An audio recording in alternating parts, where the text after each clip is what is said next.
ਵਾਹਿਗੁਰੂ ਜੀ ਕਾ ਖਾਲਸਾ, ਵਾਹਿਗੁਰੂ ਜੀ ਕੀ ਫਤਿਹ ਜੀ। ਸਾਰੇ ਵੀਰਾਂ ਭੈਣਾਂ ਨੂੰ ਸਵਾਗਤ ਹੈ ਜੀ ਤੁਹਾਡਾ ਆਨਲਾਈਨ ਗੁਰਮਤਿ ਕਲਾਸ ਵਿੱਚ। ਜਿਵੇਂ ਕਿ ਆਪ ਸਾਰਿਆਂ ਨੂੰ ਪਤਾ ਹੈ ਕਿ ਅਸੀਂ ਗੌੜੀ ਕੀ ਵਾਰ ਦੀ ਵਿਚਾਰ ਕੁਝ ਦਿਨ ਤੋਂ ਆਰੰਭ ਕਰ ਰਹੇ ਹਾਂ। ਅੱਜ 7 ਨੰਬਰ ਪੌੜੀ ਦੀ ਵਿਚਾਰ ਆਪ ਜੀ ਦੇ ਨਾਲ ਸਾਂਝੀ ਕਰਾਂਗੇ। ਇਹ ਪਾਵਨ ਪੌੜੀ ਆਦਿ ਸ੍ਰੀ ਗੁਰੂ ਗ੍ਰੰਥ ਸਾਹਿਬ ਜੀ ਦੇ ਪਾਵਨ ਅੰਗ 303 ਤੇ ਅੰਕਿਤ ਹੈ।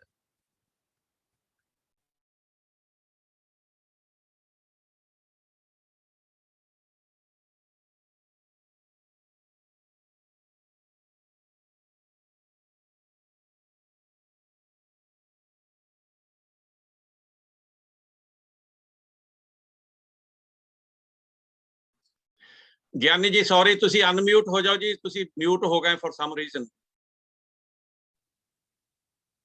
ਸੌਰੀ ਜੀ, ਪਤਾ ਨਹੀਂ ਕਿੱਦਾਂ ਹੋਇਆ ਪਰ ਤਿੰਨ ਹਰ ਆਪ ਮਿਲਾਏ।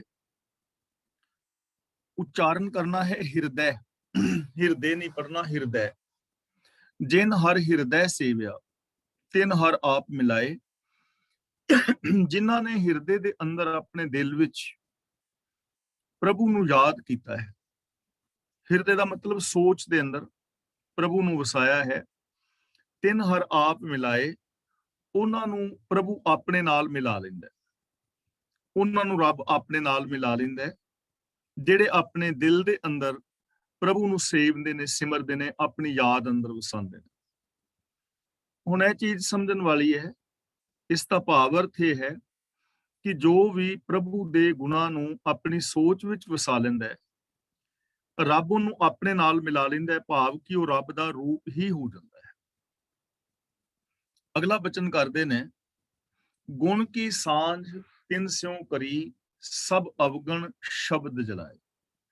ਹੁਣ ਪਹਿਲੀ ਗੱਲ ਤੇ ਜਿਨ੍ਹਾਂ ਨੇ ਪ੍ਰਭੂ ਦੇ ਗੁਣਾਂ ਨੂੰ ਆਪਣੇ ਹਿਰਦੇ ਦੇ ਅੰਦਰ ਵਸਾਇਆ, ਉਹਨਾਂ ਨੂੰ ਰੱਬ ਨੇ ਆਪਣੇ ਨਾਲ ਮਿਲਾ ਲਿਆ। ਉਹ ਰੱਬ ਦਾ ਰੂਪ ਹੋ ਗਏ। ਗੁਣ ਕੀ ਸਾਂਝ ਤਿਨ ਸਿਉ ਕਰੀ, ਜੇ ਕੋਈ ਉਹਨਾਂ ਦੇ ਨਾਲ ਗੁਣਾਂ ਦੀ ਸਾਂਝ ਕਰੇ, ਜਿਨ੍ਹਾਂ ਨੇ ਵੀ ਉਹਨਾਂ ਪੁਰਸ਼ਾਂ ਦੇ ਨਾਲ ਗੁਣਾਂ ਦੀ ਸਾਂਝ ਕੀਤੀ ਹੈ, ਸਭ ਅਵਗਣ ਸ਼ਬਦ ਜਲਾਏ, ਉਹਨਾਂ ਨੇ ਸਾਰੇ ਪਾਪ ਗੁਰੂ ਦੇ ਉਪਦੇਸ਼ ਰਾਹੀਂ ਸਾੜ ਲਏ। ਜਿਨ੍ਹਾਂ ਨੇ ਉਹਨਾਂ ਦੇ ਨਾਲ ਗੁਣਾਂ ਦੀ ਸਾਂਝ ਪਾਈ, ਉਹਨਾਂ ਨੇ ਗੁਰੂ ਉਪਦੇਸ਼ ਰਾਹੀਂ, ਗੁਰੂ ਦੇ ਗਿਆਨ ਰਾਹੀਂ ਆਪਣੇ ਸਾਰੇ ਪਾਪ ਸਾੜ ਲਏ। ਯਾਨੀ ਜੋ ਰੱਬ ਦੇ ਅੰਦਰ ਅਭੇਦ ਹੋ ਗਏ, ਜਿਹੜੇ ਅੱਗੋਂ ਉਹਨਾਂ ਦੇ ਨਾਲ ਗੁਣਾਂ ਦੀ ਸਾਂਝ ਪਾਉਂਦੇ ਨੇ, ਸੰਗਤ ਕਰਦੇ ਨੇ, ਉਸ ਰਾਹ ਤੇ ਚੱਲਦੇ ਨੇ, ਗੁਰੂ ਦੇ ਉਪਦੇਸ਼ ਨੂੰ ਅਪਣਾ ਕੇ ਉਹ ਵੀ ਆਪਣੇ ਪਾਪ ਸਾੜ ਲੈਂਦੇ ਨੇ, ਉਹਨਾਂ ਦੇ ਵੀ ਪਾਪ ਖਤਮ ਹੋ ਜਾਂਦੇ ਨੇ। ਯਾਨੀ ਸਾਡੇ ਅੰਦਰ ਇਹ ਸੰਭਾਵਨਾ ਹੈ ਕਿ ਜੇ ਅਸੀਂ ਵੀ ਗੁਰੂ ਦੇ ਗਿਆਨ ਨੂੰ, ਉਪਦੇਸ਼ ਨੂੰ ਮੰਨ ਕੇ ਗੁਣਾਂ ਦੀ ਸਾਂਝ ਆਪਣੇ ਨਾਲ ਤੇ ਦੂਜਿਆਂ ਦੇ ਨਾਲ ਪਾਈਏ, ਤਾਂ ਸਾਡੇ ਅੰਦਰੋਂ ਵੀ ਪਾਪ ਔਰ ਵਿਕਾਰ ਸੜ ਜਾਣਗੇ, ਖਤਮ ਹੋ ਜਾਣਗੇ। ਔਗਣ ਵਿਕਣ ਪੱਲਰੀ, ਜਿਸ ਦੇਹ ਸੋ ਸੱਚੇ ਪਾਏ। ਔਗਣ ਵਿਕਣ ਪੱਲਰੀ, ਇਸ ਪੰਕਤੀ ਦੇ ਅਰਥ ਕਰਨ ਲੱਗਿਆਂ ਵਿਦਵਾਨ ਪੁਰਸ਼ਾਂ ਦੀ ਵਰਡਿੰਗ ਦੇ ਅੰਦਰ ਥੋੜੀ ਜੀ ਮਤਭੇਦ ਨੇ।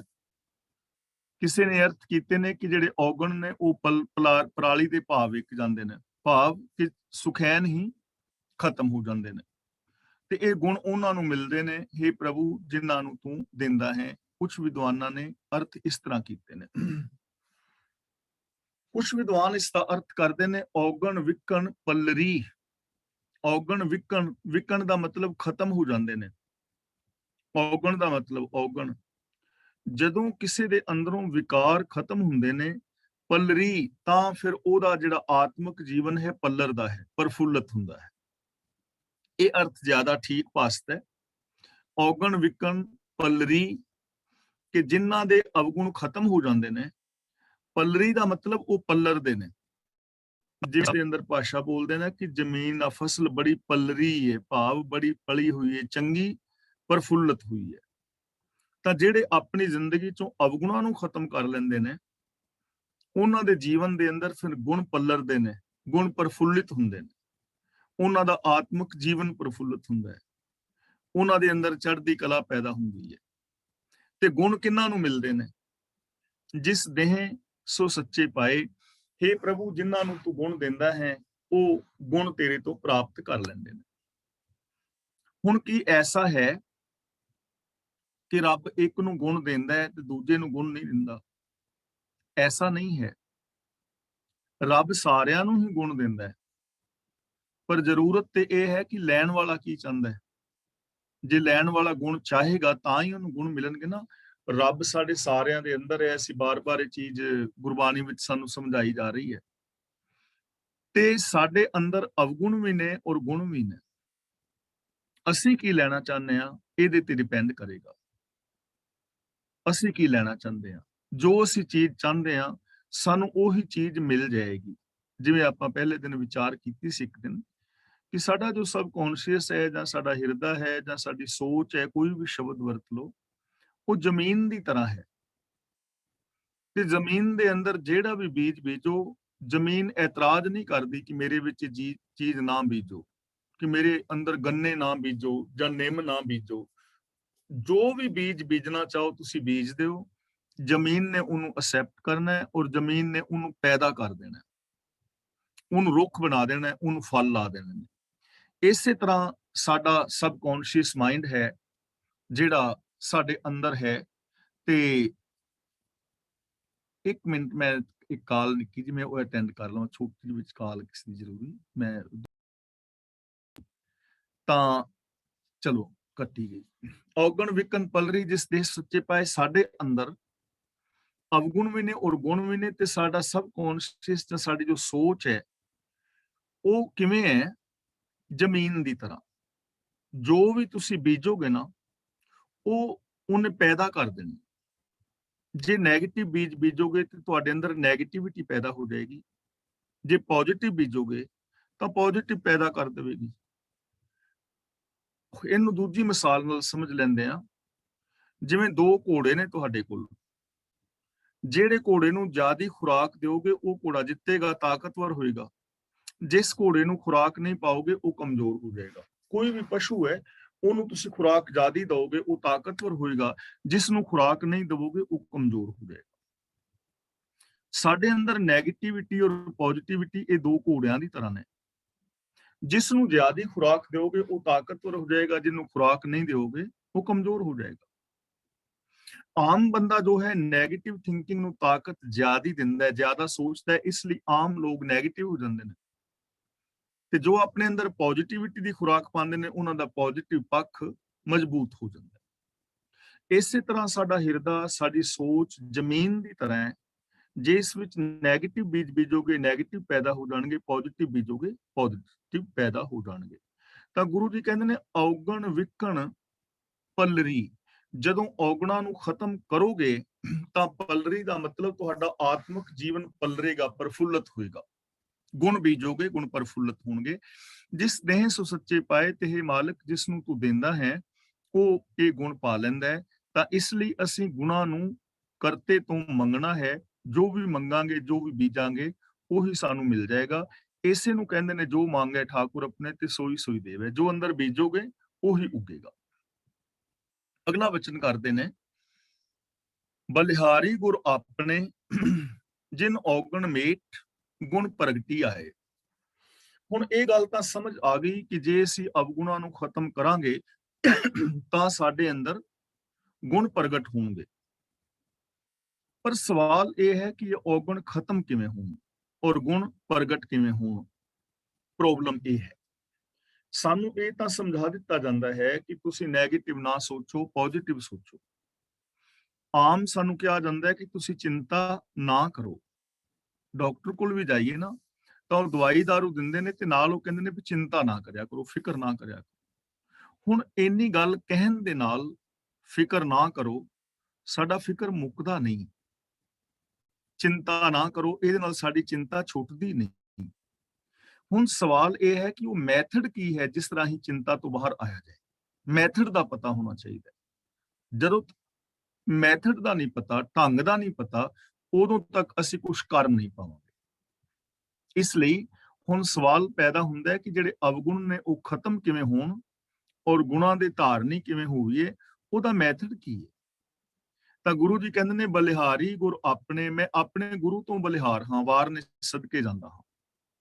ਹੋਰ ਥਾਵਾਂ ਤੇ ਮੈਂ ਜਾ ਕੇ ਦੇਖ ਲਿਆ ਹੈ, ਪੀਰਾਂ ਕੋਲ, ਮੜੀਆਂ ਕੋਲ, ਕਬਰਾਂ ਕੋਲ, ਜਿਵੇਂ ਭਗਤ ਭੀਖਨ ਜੀ ਕਹਿੰਦੇ ਨੇ, ਭੱਟਾਂ ਨੇ ਕਿਹਾ ਸੀ ਨਾ, ਸੌਰੀ ਭਗਤ ਕਹਿ ਗਿਆ ਵਾਂ, ਭੱਟਾਂ ਨੇ ਕਿਹਾ ਸੀ ਨਾ ਗੁਰੂ ਜੀ ਦੇ ਪਾਵਨ ਚਰਨਾਂ ਵਿੱਚ ਆਣ ਕੇ, ਭਗਤ ਭੀਖਾ ਜੀ ਤੇ ਹੋਰ ਭੱਟਾਂ ਨੇ, ਉਹ ਕਹਿੰਦੇ ਨੇ ਬਰਸ ਏਕ ਹੋਂ ਫਿਰਿਓ ਕਿਨੇ ਨਹੁ ਪਰਚੋ ਲਾਇਓ, कहती सुनी रहत को खुशी ना आयो, रहो संतों टोल साध बहु तेरे डिठे, बड़े मैं संतां साधां कुल गया, कथावाचकां कुल गया, पंडितां कुल गया, विद्वानां कुल गया, जोगियां कुल गया, साधुआं कुल गया, पर किसी ने परचा नहीं पवाया, रब दे नाल प्रीत नहीं बनाई।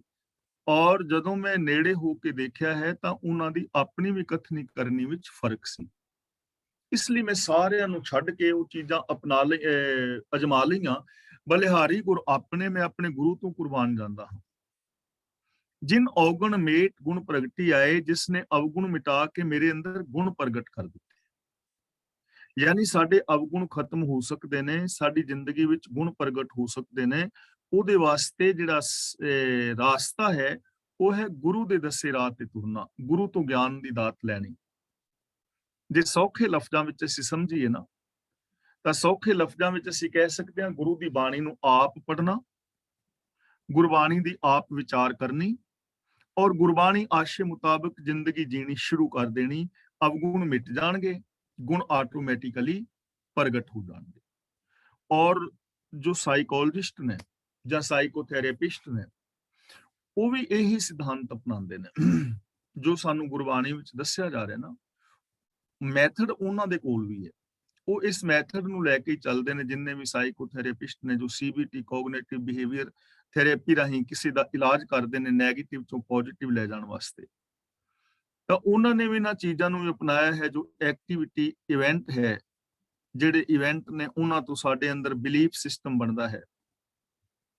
ਉਸ ਤੋਂ ਬਾਅਦ ਸਾਡੇ ਅੰਦਰ ਇਮੋਸ਼ਨਸ ਪੈਦਾ ਹੁੰਦੇ ਨੇ। ਬਿਲੀਫ ਸਿਸਟਮ ਪਹਿਲਾਂ ਐਕਟੀਵਿਟੀ ਇਵੈਂਟ, ਫਿਰ ਬਿਲੀਫ ਸਿਸਟਮ, ਫਿਰ ਕੌਨਸੀਕੁਐਂਸੀ ਕਿ ਉਹਦਾ ਸਾਡੇ ਉੱਤੇ ਅਸਰ ਕੀ ਹੁੰਦਾ ਹੈ, ਤੇ ਫਿਰ ਅਗਲੀ ਗੱਲ ਹੈ ਕਿ ਉਹਨੂੰ ਡਿਸਪਿਊਟ ਕਿਵੇਂ ਕਰਨਾ ਹੈ, ਔਰ ਫਿਰ ਉਹ ਜੋ ਡਿਸਪਿਊਟ ਕਰਕੇ ਨਵੇਂ ਵਿਚਾਰਧਾਰਾ ਅੰਦਰ ਪ੍ਰਗਟ ਕੀਤੀ, ਉਹਦਾ ਸਾਡੇ ਉੱਤੇ ਇਫੈਕਟ ਕੀ ਪਵੇਗਾ।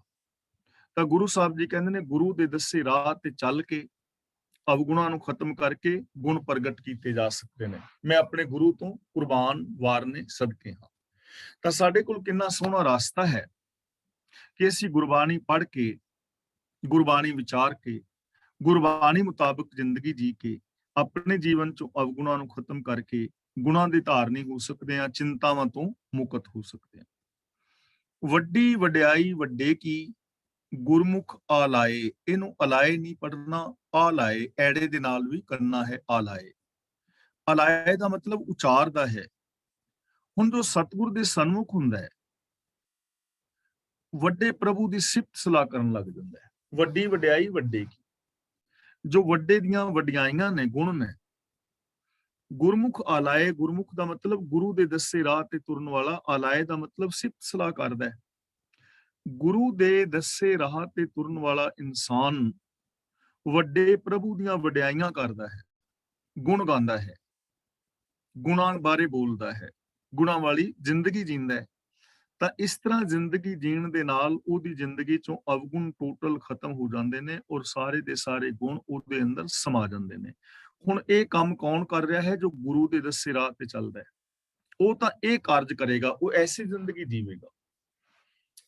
ਤੇ ਜਿਹੜਾ ਆਪਣੀ ਮਰਜ਼ੀ ਕਰੇਗਾ, ਉਹ ਵਿੱਚ ਵਿਚਾਲੇ ਕਿਤੇ ਮਨਮਤ ਵੀ ਕਰੇਗਾ। ਤੇ ਜੋ ਕਿਸੇ ਬਾਬੇ ਜੋਤਸ਼ੀ ਦੀ ਮਰਜ਼ੀ ਕਰੇਗਾ, ਉਹਨੇ ਫਿਰ ਹੋਰ ਕਰਮ ਕਰਨੇ ਨੇ। ਤੇ ਜੋ ਕਿਸੇ ਜੋਤਸ਼ੀ ਬਾਬੇ ਦੇ ਚੱਕਰ ਵਿੱਚ ਹੈ, ਜਾਂ ਜੋ ਆਪ ਖੁਦਰਾ ਆਪਣੀ ਮਨ ਦੀ ਮਰਜ਼ੀ ਕਰ ਰਿਹਾ ਹੈ, ਉਹਦੀ ਜ਼ਿੰਦਗੀ ਦੇ ਅੰਦਰ ਇਹ ਗੁਣ ਆਣਗੇ ਨਹੀਂ, ਕਿਉਂਕਿ ਇਸ ਰਾਸਤੇ ਤੇ ਚੱਲ ਹੀ ਨਹੀਂ ਰਿਹਾ। ਇਸ ਲਈ ਜੇ ਸਾਡੇ ਜੀਵਨ ਦੇ ਅੰਦਰ ਕਿਤੇ ਦੁਖਾਂਤ ਹੈ, ਚਿੰਤਾਵਾਂ ਨੇ, ਝੋਰੇ ਕਾੜੇ ਅੰਦੇਸ਼ੇ ਨੇ, ਤਾਂ ਉਹਦਾ ਇੱਕੋ ਇੱਕ ਕਾਰਨ ਹੈ ਕਿ ਸਾਡੇ ਜੀਵਨ ਦੇ ਅੰਦਰ, ਜੀਵਨ ਦੇ ਢੰਗ ਵਿੱਚ ਕਿਤੇ ਗੜਬੜ ਹੈ, ਕਿਤੇ ਕਮੀ ਪੇਸ਼ੀ ਹੈ। ਉਹ ਜੋ ਕਮੀ ਪੇਸ਼ੀ ਹੈ ਉਹਨੂੰ ਅਸੀਂ ਗੁਰਬਾਣੀ ਅਨੁਸਾਰ ਪਰਖ ਸਕਦੇ ਹਾਂ।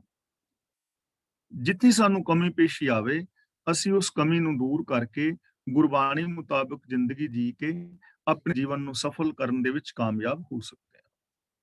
ਸ਼ਲੋਕ ਮਹਿਲਾ ਚੌਥਾ। ਸਤਿਗੁਰ ਵਿੱਚ ਵੱਡੀ ਵਡਿਆਈ, ਸਤਿਗੁਰੂ ਵਿੱਚ ਵਡਿਆਈ, ਵੱਡੀ ਵਡਿਆਈ ਜੋ ਅਨਦਿਨ ਹਰ ਹਰ ਨਾਮ ਤੇ ਆਵੇ। ਸਤਿਗੁਰੂ ਵਿੱਚ ਵੱਡੀ ਵਡਿਆਈ, ਸੌਰੀ ਮੈਂ ਗਲਤ ਪੜ ਗਿਆ, ਇੱਥੇ ਮਿਸ ਪ੍ਰਿੰਟਿੰਗ ਹੈ ਥੋੜੀ। ਸਤਿਗੁਰੂ ਵਿੱਚ ਵੱਡੀ ਵਡਿਆਈ ਜੋ ਅਨਦਿਨ ਹਰ ਹਰ ਨਾਮ ਤੇ ਆਵੇ। ਵਡਿਆਈ ਦਾ ਮਤਲਬ ਗੁਣ। ਹੁਣ ਗੁਰੂ ਦੇ ਅੰਦਰ ਸਭ ਤੋਂ ਵੱਡਾ ਗੁਣ ਕਿਹੜਾ ਹੈ? ਗੁਰੂ ਦੇ ਅੰਦਰ ਸਭ ਤੋਂ ਵੱਡਾ ਗੁਣ ਕਿਹੜਾ ਹੈ? ਜੋ ਅਨਦਿਨ ਹਰ ਹਰ ਨਾਮ ਤੇ ਆਵੇ। ਹਰ ਹਰ ਦਾ ਮਤਲਬ ਰੱਬ, ਤੇ ਨਾਮ ਦਾ ਮਤਲਬ ਹੁਕਮ, ਤੇ ਆਵੇ ਦਾ ਮਤਲਬ ਧਿਆਨ ਵਿੱਚ ਰੱਖਦਾ ਹੈ। ਗੁਰੂ ਦੇ ਅੰਦਰ ਸਭ ਤੋਂ ਵੱਡੀ ਵਡਿਆਈ ਇਹ ਹੈ ਕਿ ਉਹ ਰੱਬੀ ਹੁਕਮ ਦੇ ਅੰਦਰ ਆਪਣੇ ਧਿਆਨ ਨੂੰ ਲਾਉਂਦਾ ਹੈ, ਜਾਂ ਉਹਦੇ ਧਿਆਨ ਦੇ ਅੰਦਰ ਰੱਬ ਦਾ ਹੁਕਮ ਹੈ। ਉਹਨੂੰ ਇਸ ਚੀਜ਼ ਬਾਰੇ ਪਤਾ ਹੈ ਕਿ ਰੱਬੀ ਹੁਕਮ ਦੇ ਅੰਦਰ ਹੀ ਆ ਸਾਰਾ ਸੰਸਾਰ ਕਾਰ ਕਰ ਰਿਹਾ ਹੈ। ਵਡਿਆਈ ਵੱਡੀ ਇਹ ਹੈ, ਸਭ ਤੋਂ ਮੇਨ ਗੁਣ ਗੁਰੂ ਦਾ, ਜੋ ਅਸੀਂ ਜਪਜੀ ਸਾਹਿਬ ਜੀ ਦੇ ਸ਼ੁਰੂ ਵਿੱਚ ਪੜ੍ਹਿਆ ਹੈ ਨਾ, ਹੁਕਮੀ ਹੋਵਨ ਆਕਾਰ, ਹੁਕਮ ਨਾ ਕਹਿਆ ਜਾਈ, ਹੁਕਮੀ ਹੋਵਨ ਜੀ, ਹੁਕਮ ਮਿਲੇ ਵਡਿਆਈ, ਹੁਕਮੀ ਉੱਤਮ ਨੀਚ, ਹੁਕਮ ਲਿਖ ਦੁੱਖ ਸੁਖ ਪਾਈ ਹੈ, ਇੱਕ ਨਾ ਹੁਕਮੀ ਬਖਸ਼ੀਸ, ਇੱਕ ਹੁਕਮੀ ਸਦਾ ਪਵਾਈ ਹੈ, ਹੁਕਮੇ ਅੰਦਰ ਸਭ ਕੋ, ਬਾਹਰ ਹੁਕਮ ਨਾ ਕੋਏ, ਨਾਨਕ ਹੁਕਮੇ ਜੇ ਬੁਝੈ, ਤਾਂ ਹਉਮੈ ਕਹਿ ਨਾ ਕੋਏ। ਹੁਣ ਇਹ ਗੱਲ ਤਾਂ ਸਾਡੀ ਸਮਝ ਵਿੱਚ ਆ ਗਈ ਕਿ ਪੂਰੀ ਦੁਨੀਆ ਦੀ ਉਤਪਤੀ, ਲੈਤਾ, ਪਾਲਣਾ ਔਰ ਸੰਚਾਲਨ ਇਹ ਹੁਕਮ ਦੇ ਅੰਦਰ ਹੋ ਰਿਹਾ ਹੈ, ਸਿਸਟਮ ਦੇ ਅੰਦਰ ਹੋ ਰਿਹਾ ਹੈ, ਕੁਦਰਤੀ ਨੇਮਾਂ ਵਿੱਚ ਹੋ ਰਿਹਾ ਹੈ। ਇਹਨਾਂ ਕੁਦਰਤੀ ਨੇਮਾਂ ਤੋਂ ਬਾਹਰ, ਰੱਬੀ ਰਜ਼ਾ ਭਾਣੇ ਤੋਂ ਬਾਹਰ ਕੁਝ ਵੀ ਨਹੀਂ ਹੈ। ਜੋ ਕੁਝ ਵੀ ਹੈ ਰੱਬੀ ਰਜ਼ਾ ਭਾਣੇ ਵਿੱਚ ਹੈ। ਤਾਂ ਜੋ ਇਸ ਚੀਜ਼ ਨੂੰ ਸਮਝ ਕੇ ਰੱਬੀ ਰਜ਼ਾ ਭਾਣੇ ਦੇ ਅੰਦਰ ਜ਼ਿੰਦਗੀ ਬਤੀਤ ਕਰੇਗਾ, ਉਸ ਮਨੁੱਖ ਦੇ ਜੀਵਨ ਦੇ ਅੰਦਰ ਸੁਖ ਸ਼ਾਂਤੀ ਆਏਗੀ, ਜਿਹਦੀ ਸਮਝ ਵਿੱਚ ਇਹ ਗੱਲ ਬਹਿ ਜਾਏ ਕਿ ਸੁੱਖ ਔਰ ਦੁੱਖ ਸਾਰੇ ਸਿਸਟਮ ਵਿੱਚ ਨੇ। ਸਾਡੇ ਅੰਦਰ ਸਿਸਟਮ ਹੈ ਨਾ, ਸਾਡਾ ਜੋ ਸਬ ਕੌਨਸ਼ੀਅਸ ਜਾਂ ਸਾਡਾ ਦਿਮਾਗ ਜਾਂ ਮਨ, ਕੁਝ ਵੀ ਸ਼ਬਦ ਵਰਤ ਲਓ, ਜਿਹੜਾ ਬੀਜ ਬੀਜਾਂਗੇ ਉਹਨੇ ਉਹ ਪੈਦਾ ਹੋਣਾ ਹੈ। ਇਹ ਸਿਸਟਮ ਹੈ, ਪੱਕਾ ਲਾ ਹੈ। ਜੇ ਨੈਗੇਟਿਵ ਸੋਚੋਗੇ ਤਾਂ ਉਹਦਾ ਰਿਜ਼ਲਟ ਪੋਜ਼ਿਟਿਵ ਨਹੀਂ ਆਏਗਾ। ਜੇ ਆਪਣੇ ਅੰਦਰ ਜੈਲਸੀ ਰੱਖੋਗੇ ਕਿਸੇ ਲਈ ਤਾਂ ਅੰਦਰ ਸ਼ਾਂਤੀ ਆਉਣੀ ਨਹੀਂ, ਅੰਦਰ ਈਰਖਾ ਦੀ ਅੱਗ ਬਲਦੀ ਰਹਿਣੀ ਹੈ ਨਾ। ਇਸ ਲਈ ਗੁਰੂ ਜੀ ਕਹਿੰਦੇ ਨੇ ਸਤਿਗੁਰ ਦੇ ਅੰਦਰ ਵੱਡੀ ਵਡਿਆਈ ਹੈ, ਸਤਿਗੁਰ ਦੀ ਖਾਸੀਅਤ ਹੈ ਕਿ ਉਹ ਪ੍ਰਭੂ ਦੇ ਨਾਮ ਦੇ ਅੰਦਰ ਧਿਆਨ ਲਾਉਂਦਾ ਹੈ। ਨਾਮ ਦਾ ਮਤਲਬ ਹੁਕਮ, ਉਹ ਹੁਕਮ ਅਨੁਸਾਰ ਜ਼ਿੰਦਗੀ ਜੀਂਦਾ ਹੈ। ਹਰ ਹਰ ਨਾਮ ਰਮਤ ਸੁਚ ਸੰਜਮ, ਹਰ ਨਾਮੇ ਹੀ ਤ੍ਰਿਪਤ ਆਵੇ। ਹੁਣ ਦੁਨੀਆ ਦੇ ਅੰਦਰ ਕੁਝ ਲੋਕ ਨੇ ਜੋ ਸੋਚ ਰੱਖਦੇ ਨੇ, ਕੁਝ ਸੰਜਮ ਕਰਦੇ ਨੇ, ਵਰਤ ਵਗੈਰਾ ਜਾਂ ਜੋ ਵੀ ਉਹਨਾਂ ਦੇ ਧਾਰਮਿਕ ਕਰਮ ਕਾਂਡ ਨੇ। ਸਾਨੂੰ ਦੱਸਿਆ ਜਾਂਦਾ ਹੈ ਕਿ ਤੁਸੀਂ ਸੋਚ ਰੱਖੋ, ਔਰ ਸੋਚ ਰੱਖਣ ਦੇ ਨਾਲ ਰੱਬ ਮਿਲੇਗਾ। ਤੀਰਥਾਂ ਤੇ ਇਸ਼ਨਾਨ ਕਰੋ, ਚੌਂਕਾ ਚੁੱਲ੍ਹਾ ਸਾਫ਼ ਰੱਖੋ, ਦੂਜੇ ਦੇ ਨਾਲ ਟੱਚ ਨਾ ਕਰੋ, ਫਿਰ ਤੁਹਾਨੂੰ ਰੱਬ ਮਿਲੇਗਾ। ਦੇਖੋ, ਸਫਾਈ ਇੱਕ ਵੱਖਰੀ ਗੱਲ ਹੈ ਔਰ ਪਵਿੱਤਰਤਾ ਦਾ ਵਹਿਮ ਇੱਕ ਵੱਖਰੀ ਗੱਲ ਹੈ। ਜਿਵੇਂ ਹੁਣ ਜੇ ਪਵਿੱਤਰਤਾ ਦੇ ਨਾਲ ਰੱਬ ਮਿਲਦਾ ਹੁੰਦਾ ਨਾ, ਜਾਂ ਪਵਿੱਤਰਤਾ ਦੇ ਨਾਲ ਸ਼ਾਂਤੀ ਹੁੰਦੀ ਤਾਂ ਫਿਰ ਕੀ ਹੋਣਾ ਸੀ? ਫਿਰ ਤਾਂ ਅੱਜ ਸਾਰਿਆਂ ਨੂੰ ਰੱਬ ਮਿਲ ਜਾਣਾ ਸੀ। ਜਿੰਨੀ ਸੁਚਮਤਾ, ਜਿੰਨੀ ਪਵਿੱਤਰਤਾ ਜਾਂ ਜਿੰਨੀ ਬਾਹਰ ਦੀ ਸਫਾਈ ਜਦੋਂ ਦਾ ਕਰੋਨਾ ਆਇਆ ਹੈ ਉਦੋਂ ਦੀ ਸ਼ੁਰੂ ਹੋਈ ਹੈ, ਇੰਨੀ ਸਫਾਈ ਮੈਂ ਆਪਣੀ ਜ਼ਿੰਦਗੀ ਵਿੱਚ ਕਦੇ ਨਹੀਂ ਵੇਖੀ।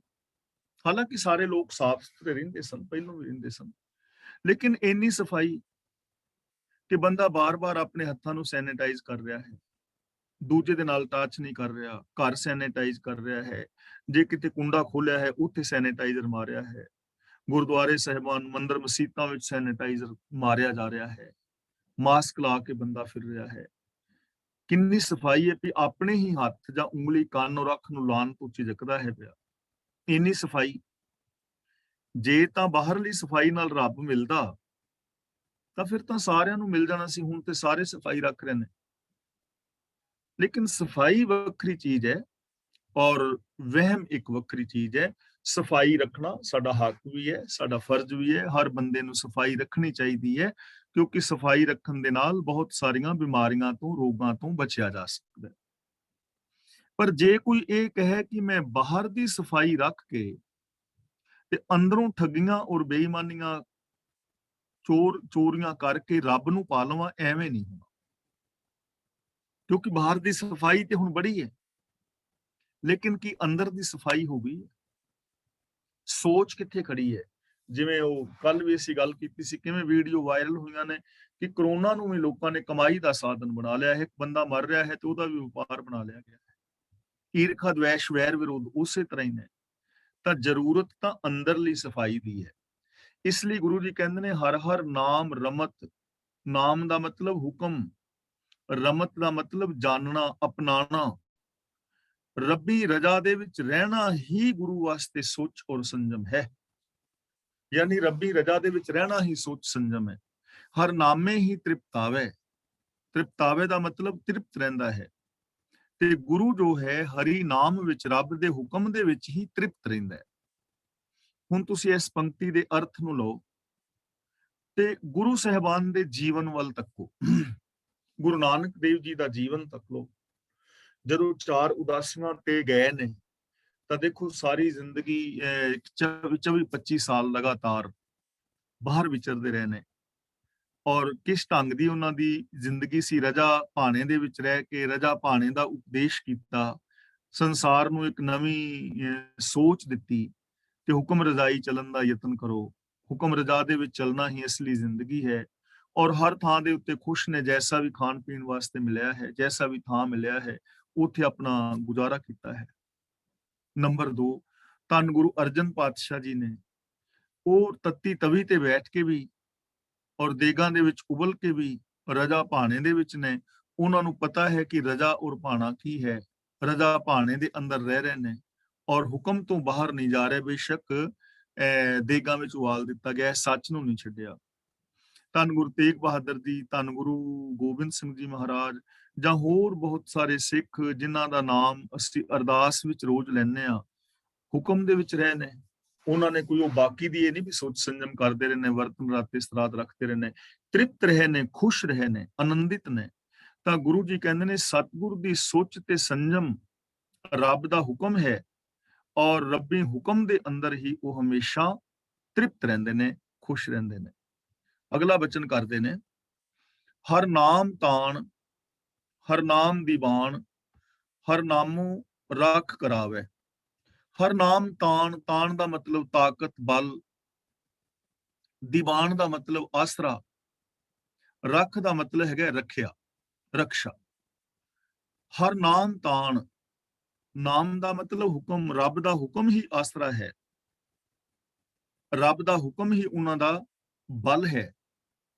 ਹਰ ਨਾਮੋਂ ਰੱਖ ਕਰਾਵੇ, ਤੇ ਜੋ ਰੱਬ ਦਾ ਹੁਕਮ ਹੈ ਉਹ ਹੀ ਉਹਨਾਂ ਦੀ ਰੱਖਿਆ ਕਰਦਾ ਹੈ। ਨਾਮ ਹੀ ਆਸਰਾ ਹੈ, ਨਾਮ ਹੀ ਬਲ ਹੈ ਔਰ ਨਾਮ ਹੀ ਰਾਖੀ ਕਰਦਾ ਹੈ। ਨਾਮ ਦਾ ਮਤਲਬ ਹੁਕਮ। ਹੁਣ ਇਹ ਚੀਜ਼ ਨੂੰ ਜ਼ਿੰਦਗੀ ਦੇ ਵਿੱਚ ਵਿਚਾਰਨ ਦਾ ਯਤਨ ਕਰੋ। ਜੇ ਗੁਰੂ ਸਾਹਿਬਾਨ ਦੇ ਆਪਣੇ ਜੀਵਨ ਵੱਲ ਤੱਕੀਏ ਤਾਂ ਉਹ ਰੱਬੀ ਰਜ਼ਾ ਦੇ ਵਿੱਚ ਨੇ, ਕਿਸੇ ਦੇਵੀ ਦੇਵਤੇ ਦਾ ਆਸਰਾ ਤਾਂ ਨਹੀਂ ਲੈ ਰਹੇ। ਰੱਬ ਦੇ ਹੁਕਮ ਦਾ ਆਸਰਾ ਹੈ, ਹੁਕਮ ਹੀ ਤਾਣ ਹੈ, ਹੁਕਮ ਹੀ ਰਾਖੀ ਕਰਦਾ ਹੈ। ਹੁਣ ਇਹ ਕਿਵੇਂ ਕਰਦਾ ਹੈ ਰਾਖੀ? ਇਹ ਚੀਜ਼ਾਂ ਸਮਝਣ ਵਾਲੀਆਂ ਨੇ ਕਿ ਰੱਬ ਦਾ ਹੁਕਮ ਹੀ ਤੁਹਾਡਾ ਬਲ ਹੈ। ਇਹ ਚੀਜ਼ ਸਮਝਣ ਵਾਲੀ ਹੈ। ਹੁਣ ਇਹ ਚੀਜ਼ ਸਮਝ ਤਾਂ ਆਏਗੀ ਕਿ ਤੁਸੀਂ ਰੱਬੀ ਰਜ਼ਾ ਦੇ ਉਲਟ ਕੁਛ ਕਰੋ ਆਪਣੀ ਤਾਕਤ ਦੇ ਨਾਲ। ਸਾਰੀ ਦੁਨੀਆ ਤਾਕਤ ਲਗਾਓ ਕਿ ਅਸੀਂ ਆਪਣੀ ਤਾਕਤ ਦੇ ਨਾਲ ਸੂਰਜ ਨੂੰ ਧਰਤੀ ਦੇ ਚਫੇਰੇ ਘੁਮਾਣਾ। ਤਾਂ ਕੀ ਤੁਸੀਂ ਆਪਣੀ ਤਾਕਤ ਦੇ ਨਾਲ ਸੂਰਜ ਨੂੰ ਧਰਤੀ ਦੇ ਚਫੇਰੇ ਘੁਮਾ ਸਕਦੇ ਹੋ? ਬਿਲਕੁਲ ਵੀ ਨਹੀਂ। ਕੀ ਤੁਸੀਂ ਕਾਰਬਨ ਮੋਨੋਆਕਸਾਈਡ ਦੇ ਨਾਲ ਜਿੰਦਾ ਰਹਿ ਸਕਦੇ ਹੋ? ਬਿਲਕੁਲ ਵੀ ਨਹੀਂ। ਲੇਕਿਨ ਆਕਸੀਜਨ ਨਾਲ ਜਿੰਦਾ ਰਹਿਣਾ ਚਾਹੋ ਤੇ ਰਹਿ ਸਕਦੇ ਹੋ। ਰੱਬੀ ਹੁਕਮ ਦੇ ਵਿੱਚ ਹੁਣ ਜਿਵੇਂ ਮੰਨ ਲਓ ਸਪੋਜ਼ ਕਿ ਸਵੇਰੇ ਸੂਰਜ 6 ਵਜੇ ਨਿਕਲਣਾ, ਸ਼ਾਮ ਨੂੰ 6 ਵਜੇ ਛਿਪ ਜਾਣਾ, ਤਾਂ ਅਸੀਂ ਆਪਣੀ ਤਾਕਤ ਨਾਲ ਨਾ ਤਾਂ ਸੂਰਜ ਨੂੰ ਕੋਈ 5-10 ਮਿੰਟ ਪਹਿਲਾਂ ਉਗਾ ਸਕਦੇ ਹਾਂ, ਨਾ 5-10 ਮਿੰਟ ਛੁਪਾ ਸਕਦੇ ਹਾਂ ਪਹਿਲੋਂ, ਨਾ ਡੁਬੋ ਸਕਦੇ ਹਾਂ ਬਾਅਦ ਵਿੱਚ। ਲੇਕਿਨ ਅਸੀਂ ਇਹ ਤੇ ਕਰ ਸਕਦੇ ਹਾਂ ਕਿ ਆਪਣਾ ਕੰਮ ਇਸ ਢੰਗ ਦੇ ਨਾਲ ਕਰੀਏ ਕਿ ਚਾਨਣੇ ਚਾਨਣੇ ਕਰ ਲਈਏ। ਉਹ ਸਾਡੇ ਹੱਥ ਵਿੱਚ ਹੈ। ਫਿਰ ਹੁਕਮ ਸਾਡਾ ਤਾਣ ਹੋਇਆ ਨਾ, ਸਿਸਟਮ ਹੀ ਸਾਡਾ ਬਲ ਹੋਇਆ ਨਾ। ਸਿਸਟਮ ਹੀ ਐਸਾ ਬਲ ਹੈ ਜਿਸ ਰਾਹੀਂ ਅਸੀਂ ਕਾਮਯਾਬ ਹੋ ਸਕਦੇ ਹਾਂ। ਸਿਸਟਮ ਹੀ ਸਾਡਾ ਆਸਰਾ ਹੈ। ਸਿਸਟਮ ਨੂੰ ਨਾਲ ਲੈ ਕੇ ਚੱਲੋਗੇ ਤਾਂ ਜ਼ਿੰਦਗੀ ਦੇ ਵਿੱਚ ਕਾਮਯਾਬ ਹੋਵੋਗੇ। ਮੰਨ ਲਓ ਤੁਸੀਂ ਕਿਤੇ ਜਾਣਾ ਚਾਹੁੰਦੇ ਹੋ ਆਪਣੀ ਕਾਰ ਤੇ ਤੁਹਾਡਾ ਹੁਣ ਆਸਰਾ ਕੀ ਹੈ? ਸਿਸਟਮ। ਜੇ ਸਿਸਟਮ ਦੇ ਆਸਰੇ ਚੱਲੋਗੇ ਤਾਂ ਬਿਲਕੁਲ ਠੀਕ ਪਹੁੰਚੋਗੇ, ਤੇ ਜੇ ਚਾਰੇ ਟਾਇਰਾਂ ਦੀ ਹਵਾ ਕੱਢ ਲਓ ਤੇ ਫਿਰ ਤੁਸੀਂ ਕਾਰ ਭਜਾਉਣ ਦਾ ਯਤਨ ਕਰੋ ਤਾਂ ਨਹੀਂ ਨਾ ਚੱਲਣਾ ਕੰਮ। ਲਾਲ ਬੱਤੀਆਂ ਤੇ ਕਾਰ ਕੱਢੋਗੇ, ਜੇ ਇੰਗਲੈਂਡ ਦੇ ਵਿੱਚ ਤੁਸੀਂ ਸੱਜੇ ਪਾਸੇ ਚਲਾਉਣ ਦਾ ਯਤਨ ਕਰੋਗੇ ਤਾਂ ਐਕਸੀਡੈਂਟ ਹੋ ਜਾਣਾ, ਇੱਕ ਪਲ ਵੀ ਨਹੀਂ ਚੱਲਿਆ ਜਾਣਾ। ਤਾਂ ਸਹਾਰਾ ਕਾਹਦਾ ਹੈ? ਸਿਸਟਮ ਦਾ, ਹੁਕਮ ਦਾ, ਕੁਦਰਤ ਦੇ ਨੇਮ ਹੀ ਸਾਡਾ ਸਹਾਰਾ ਨੇ, ਔਰ ਇਹੀ ਸਾਡੀ ਹੁਕਮ ਹੀ ਸਾਡੀ ਰਾਖੀ ਕਰਦਾ ਹੈ। ਸਾਡੇ ਜੀਵਨ ਦੀ ਰਾਖੀ ਹੁਕਮ ਹੀ ਕਰ ਰਿਹਾ ਹੈ। ਹੁਣ ਜੇ ਅਸੀਂ ਜ਼ਿੰਦਗੀ ਜੀ ਰਹੇ ਹਾਂ ਤਾਂ ਸਿਸਟਮ ਦੇ ਵਿੱਚ ਜੀ ਰਹੇ ਹਾਂ, ਤੇ ਜੇ ਅਸੀਂ ਖੂਹ ਦੇ ਵਿੱਚ ਛਾਲ ਮਾਰ ਦਈਏ ਤੇ ਸਾਡੀ ਮੌਤ ਹੋਏਗੀ ਨਾ। ਇਸ ਲਈ ਜੋ ਰੱਬ ਦਾ ਹੁਕਮ ਹੈ ਉਹੀ ਗੁਰੂ ਵਾਸਤੇ ਤਾਣ ਹੈ, ਉਹੀ ਸਹਾਰਾ ਹੈ, ਉਹੀ ਰਾਖੀ ਕਰਦਾ ਹੈ। ਇਹਨੂੰ ਹੋਰ ਅਸੀਂ ਸਮਝੀਏ, ਰਾਖੀ ਕਿਵੇਂ ਕਰਦਾ ਹੈ। ਦੇਖੋ, ਮੈਂ ਚੋਰੀ ਕਰਨ ਲੱਗਾ ਤੇ ਚੋਰੀ ਕਰਕੇ ਮੇਰੀ ਆਤਮਿਕ ਮੌਤ ਹੋ ਜਾਏਗੀ, ਜ਼ਮੀਰ ਤਾਂ ਮਰੇਗੀ। ਤੇ ਹੁਣ ਜ਼ਮੀਰ ਮਰਨ ਤੋਂ ਮੈਨੂੰ ਕੌਣ ਬਚਾ ਸਕਦਾ ਹੈ? ਰੱਬੀ ਹੁਕਮ, ਸਿਸਟਮ। ਜੇ ਮੇਰੇ ਅੰਦਰੋਂ ਆਵਾਜ਼ ਪੈਦਾ ਹੋ ਜਾਏ ਕਿ ਚੋਰ ਕੀਆ ਚੰਗਾ ਕਿਉਂ ਹੋਏ, ਚੋਰ ਕੀ ਹਾਮਾ ਭਰੇ ਨਾ ਹੋਏ, ਮੈਂ ਚੋਰੀ ਛੱਡ ਦਿੱਤੀ ਤਾਂ ਮੇਰੀ ਰਾਖੀ ਹੋ ਗਈ ਨਾ। ਮੈਂ ਲੱਗਾ ਸੀ ਖੂਹ ਦੇ ਵਿੱਚ ਛਾਲ ਮਾਰਨ ਕਿ ਮੈਂ ਮੱਛੀਆਂ ਦੀ ਤਰ੍ਹਾਂ ਜੀਵਾਂਗਾ, ਪਰ ਅੰਦਰੋਂ ਆਵਾਜ਼ ਆਈ ਕਿ ਮੈਂ ਮੱਛੀਆਂ ਦੀ ਤਰ੍ਹਾਂ ਪਾਣੀ ਵਿੱਚ ਨਹੀਂ ਜੀ ਸਕਦਾ, ਇਸ ਲਈ ਮੈਂ ਵਾਪਸ ਖੂਹ ਤੋਂ ਛਾਲ ਮਾਰਨ ਤੋਂ ਬਚ ਗਿਆ, ਤਾਂ ਮੇਰੀ ਜ਼ਿੰਦਗੀ ਬਚ ਗਈ ਨਾ। ਕਹਿਣ ਤੋਂ ਭਾਵ ਕਿ ਸਾਡੀ ਰਾਖੀ ਰੱਬ ਦਾ ਹੁਕਮ ਹੀ ਕਰ ਸਕਦਾ ਹੈ। ਜੋ ਰੱਬੀ ਰਜ਼ਾ ਦੇ ਵਿੱਚ ਤੁਰੇਗਾ ਉਹ ਬੰਦਾ ਹੀ ਸਹੀ ਟਿਕਾਣੇ ਤੇ ਪਹੁੰਚੇਗਾ। ਜੋ ਰੱਬੀ ਰਜ਼ਾ ਨੂੰ, ਹੁਕਮ ਨੂੰ ਫੋਲੋ ਨਹੀਂ ਕਰੇਗਾ ਉਹ ਇਨਸਾਨ ਫੇਲ ਹੋਏਗਾ। ਇਸ ਲਈ ਹਰੀ ਦਾ ਨਾਮ ਹੀ ਹੁਕਮ ਹੀ ਆਸਰਾ ਹੈ, ਹੁਕਮ ਹੀ ਸਤਿਗੁਰ ਲਈ ਬਲ ਹੈ, ਔਰ ਹੁਕਮ ਹੀ ਸਾਡੇ ਆਤਮਿਕ ਜੀਵਨ ਦੀ ਰਾਖੀ ਕਰਨ ਵਾਲਾ ਹੈ। ਜੋ ਚਿੱਤ ਲਾਏ ਪੂਜੇ ਗੁਰ ਮੂਰਤ, ਸੋ ਮਨ ਇੱਛੇ ਫਲ ਪਾਵੇ। ਹੁਣ ਇੱਥੇ ਥੋੜਾ ਜਿਹਾ ਸ਼ੱਕ ਪੈ ਸਕਦਾ ਹੈ ਕਿ ਜਿਹੜਾ ਚਿੱਤ ਲਾ ਕੇ ਗੁਰੂ ਦੀ ਮੂਰਤ ਨੂੰ ਪੂਜੇਗਾ, ਕਿਉਂਕਿ ਪੂਜਣਾ ਸ਼ਬਦ ਵੀ ਆ ਰਿਹਾ ਹੈ ਔਰ ਗੁਰੂ ਦੀ ਮੂਰਤ ਵੀ ਆ ਰਿਹਾ ਹੈ, ਤੇ ਇੰਜ ਪ੍ਰਤੀਤ ਹੋਏਗਾ ਕਿ ਜਿਵੇਂ ਇੱਥੇ ਮੂਰਤੀ ਪੂਜਾ ਦਾ ਉਪਦੇਸ਼ ਦਿੱਤਾ ਜਾ ਰਿਹਾ ਹੈ ਕਿ ਗੁਰੂ ਦੀ ਮੂਰਤ ਨੂੰ ਜੋ ਚਿੱਤ ਲਾ ਕੇ ਪੂਜਦਾ ਹੈ। ਪਰ ਇੱਥੇ ਤਸਵੀਰ ਦੀ ਗੱਲ ਨਹੀਂ ਹੈ। ਜਿਵੇਂ ਮੈਂ ਪਹਿਲਾਂ ਬੇਨਤੀ ਕਰ ਚੁੱਕਾ ਕਿ ਸਿੱਖ ਧਰਮ ਦੇ ਅੰਦਰ ਇੱਕ ਤਾਂ ਮੂਰਤੀ ਪੂਜਾ ਦਾ ਵਿਧਾਨ ਹੀ ਨਹੀਂ, ਮੂਰਤੀ ਪੂਜਾ ਨੂੰ ਇੱਥੇ ਪ੍ਰਵਾਨਗੀ ਨਹੀਂ ਹੈ। ਤੇ ਦੂਜੀ ਗੱਲ ਹੈ, ਜਿਹੜੇ ਗੁਰੂ ਦੀਆਂ ਤਸਵੀਰਾਂ ਨੇ ਸਾਰੀਆਂ, ਉਹ ਤਸਵੀਰਾਂ ਡੁਪਲੀਕੇਟ ਨੇ, ਉਹ ਅਸਲੀ ਨਹੀਂ ਹਨ, ਉਹ ਮਨ ਕਲਪਿਤ ਨੇ, ਆਪਣੇ ਮਨ ਦੀ ਕਲਪਨਾ ਨਾਲ ਮੁਸ਼ੱਵਰ ਨੇ ਬਣਾ ਦਿੱਤੀਆਂ ਨੇ। ਖਾਸ ਕਰਕੇ ਸ਼ੋਭਾ ਸਿੰਘ ਜੀ ਨੇ ਬਣਾਈਆਂ ਨੇ, ਬਹੁਤ ਨਾਲ ਵਲਵਲਿਆਂ ਦੇ ਨਾਲ ਬਣਾ ਦਿੱਤੀ ਹੈ, ਅਸਲੀ ਤਸਵੀਰਾਂ ਨਹੀਂ ਹਨ। ਤਾਂ ਇੱਥੇ ਮੂਰਤ ਸ਼ਬਦ ਦਾ ਮਤਲਬ ਹੈ ਹਸਤੀ। ਮੂਰਤ ਸ਼ਬਦ ਗੁਰਬਾਣੀ ਦੇ ਅੰਦਰ ਕਈ ਅਰਥਾਂ ਵਿੱਚ ਆਇਆ ਹੈ। ਜਿਵੇਂ ਅਕਾਲ ਮੂਰਤ, ਤਾਂ ਉੱਥੇ ਮੂਰਤ ਦਾ ਮੀਨਿੰਗ ਹੈ ਹਸਤੀ, ਕਾਲ ਰਹਿਤ ਹਸਤੀ। ਭਗਤ ਕਬੀਰ ਜੀ ਨੇ ਸ਼ਬਦ ਵਰਤਿਆ ਹੈ ਪਾਖਣ ਗੜ ਕੇ ਮੂਰਤ ਕੀਨੀ। ਇੱਥੇ ਮੂਰਤ ਦਾ ਮੀਨਿੰਗ ਹੈ ਪੱਥਰ ਦੀ ਮੂਰਤੀ, ਪੱਥਰ ਦੀ ਮੂਰਤੀ। ਬਿਲਾਵਲ ਰਾਗ ਵਿੱਚ ਗੁਰੂ ਅਰਜਨ ਪਾਤਸ਼ਾਹ ਜੀ ਨੇ ਸ਼ਬਦ ਵਰਤਿਆ ਹੈ, ਇਹਦੇ ਵਿੱਚ ਮਾਝ ਰਾਗ ਵਿੱਚ, ਮਹਾਦਿਵਸ ਮੂਰਤ ਭਲੇ, ਮਹਾਦਿਵਸ ਮੂਰਤ ਭਲੇ। ਉੱਥੇ ਮੂਰਤ ਦਾ ਮੀਨਿੰਗ ਹੈ ਮਹੂਰਤ, ਦੋ ਘੜੀਆਂ। ਤੇ ਗੁਰੂ ਜੀ ਇੱਥੇ ਸ਼ਬਦ ਵਰਤ ਰਹੇ ਨੇ, ਜੋ ਚਿੱਤ ਲਾਏ ਪੂਜੇ ਗੁਰ ਮੂਰਤ। ਇੱਥੇ ਮੂਰਤ ਦਾ ਮੀਨਿੰਗ ਹੈ ਹਸਤੀ। ਔਰ ਗੁਰੂ ਸਾਹਿਬ ਜੀ ਨੇ ਬਿਲਾਵਲ ਰਾਗ ਵਿੱਚ ਵੀ ਇਹ ਸ਼ਬਦ ਵਰਤਿਆ ਹੈ, ਗੁਰ ਕੀ ਮੂਰਤ ਮਨ ਮੈਂ ਧਿਆਨ। ਉੱਥੇ ਮੂਰਤ ਦਾ ਮੀਨਿੰਗ ਹੈਗਾ ਸਿੱਖਿਆ। ਨਾਨਕ ਮੂਰਤ ਚਿੱਤਰ ਜਿਉ, ਉੱਥੇ ਮੂਰਤ ਦਾ ਮੀਨਿੰਗ ਹੈਗਾ ਕਾਗਜ਼ ਦੀ ਤਸਵੀਰ। ਇਸ ਲਈ ਮੂਰਤ ਸ਼ਬਦ ਕਰੀਬ 5 ਕੁ ਅਰਥਾਂ ਦੇ ਅੰਦਰ ਗੁਰਬਾਣੀ ਦੇ ਵਿੱਚ ਵਰਤਿਆ ਗਿਆ ਹੈ। ਮੂਰਤ ਦਾ ਅਰਥ ਹਰ ਥਾਂ ਦੇ ਉੱਤੇ ਤਸਵੀਰ ਨਹੀਂ ਹੈ। ਇੱਥੇ ਮੂਰਤ ਦਾ ਮੀਨਿੰਗ ਹੈ ਹਸਤੀ।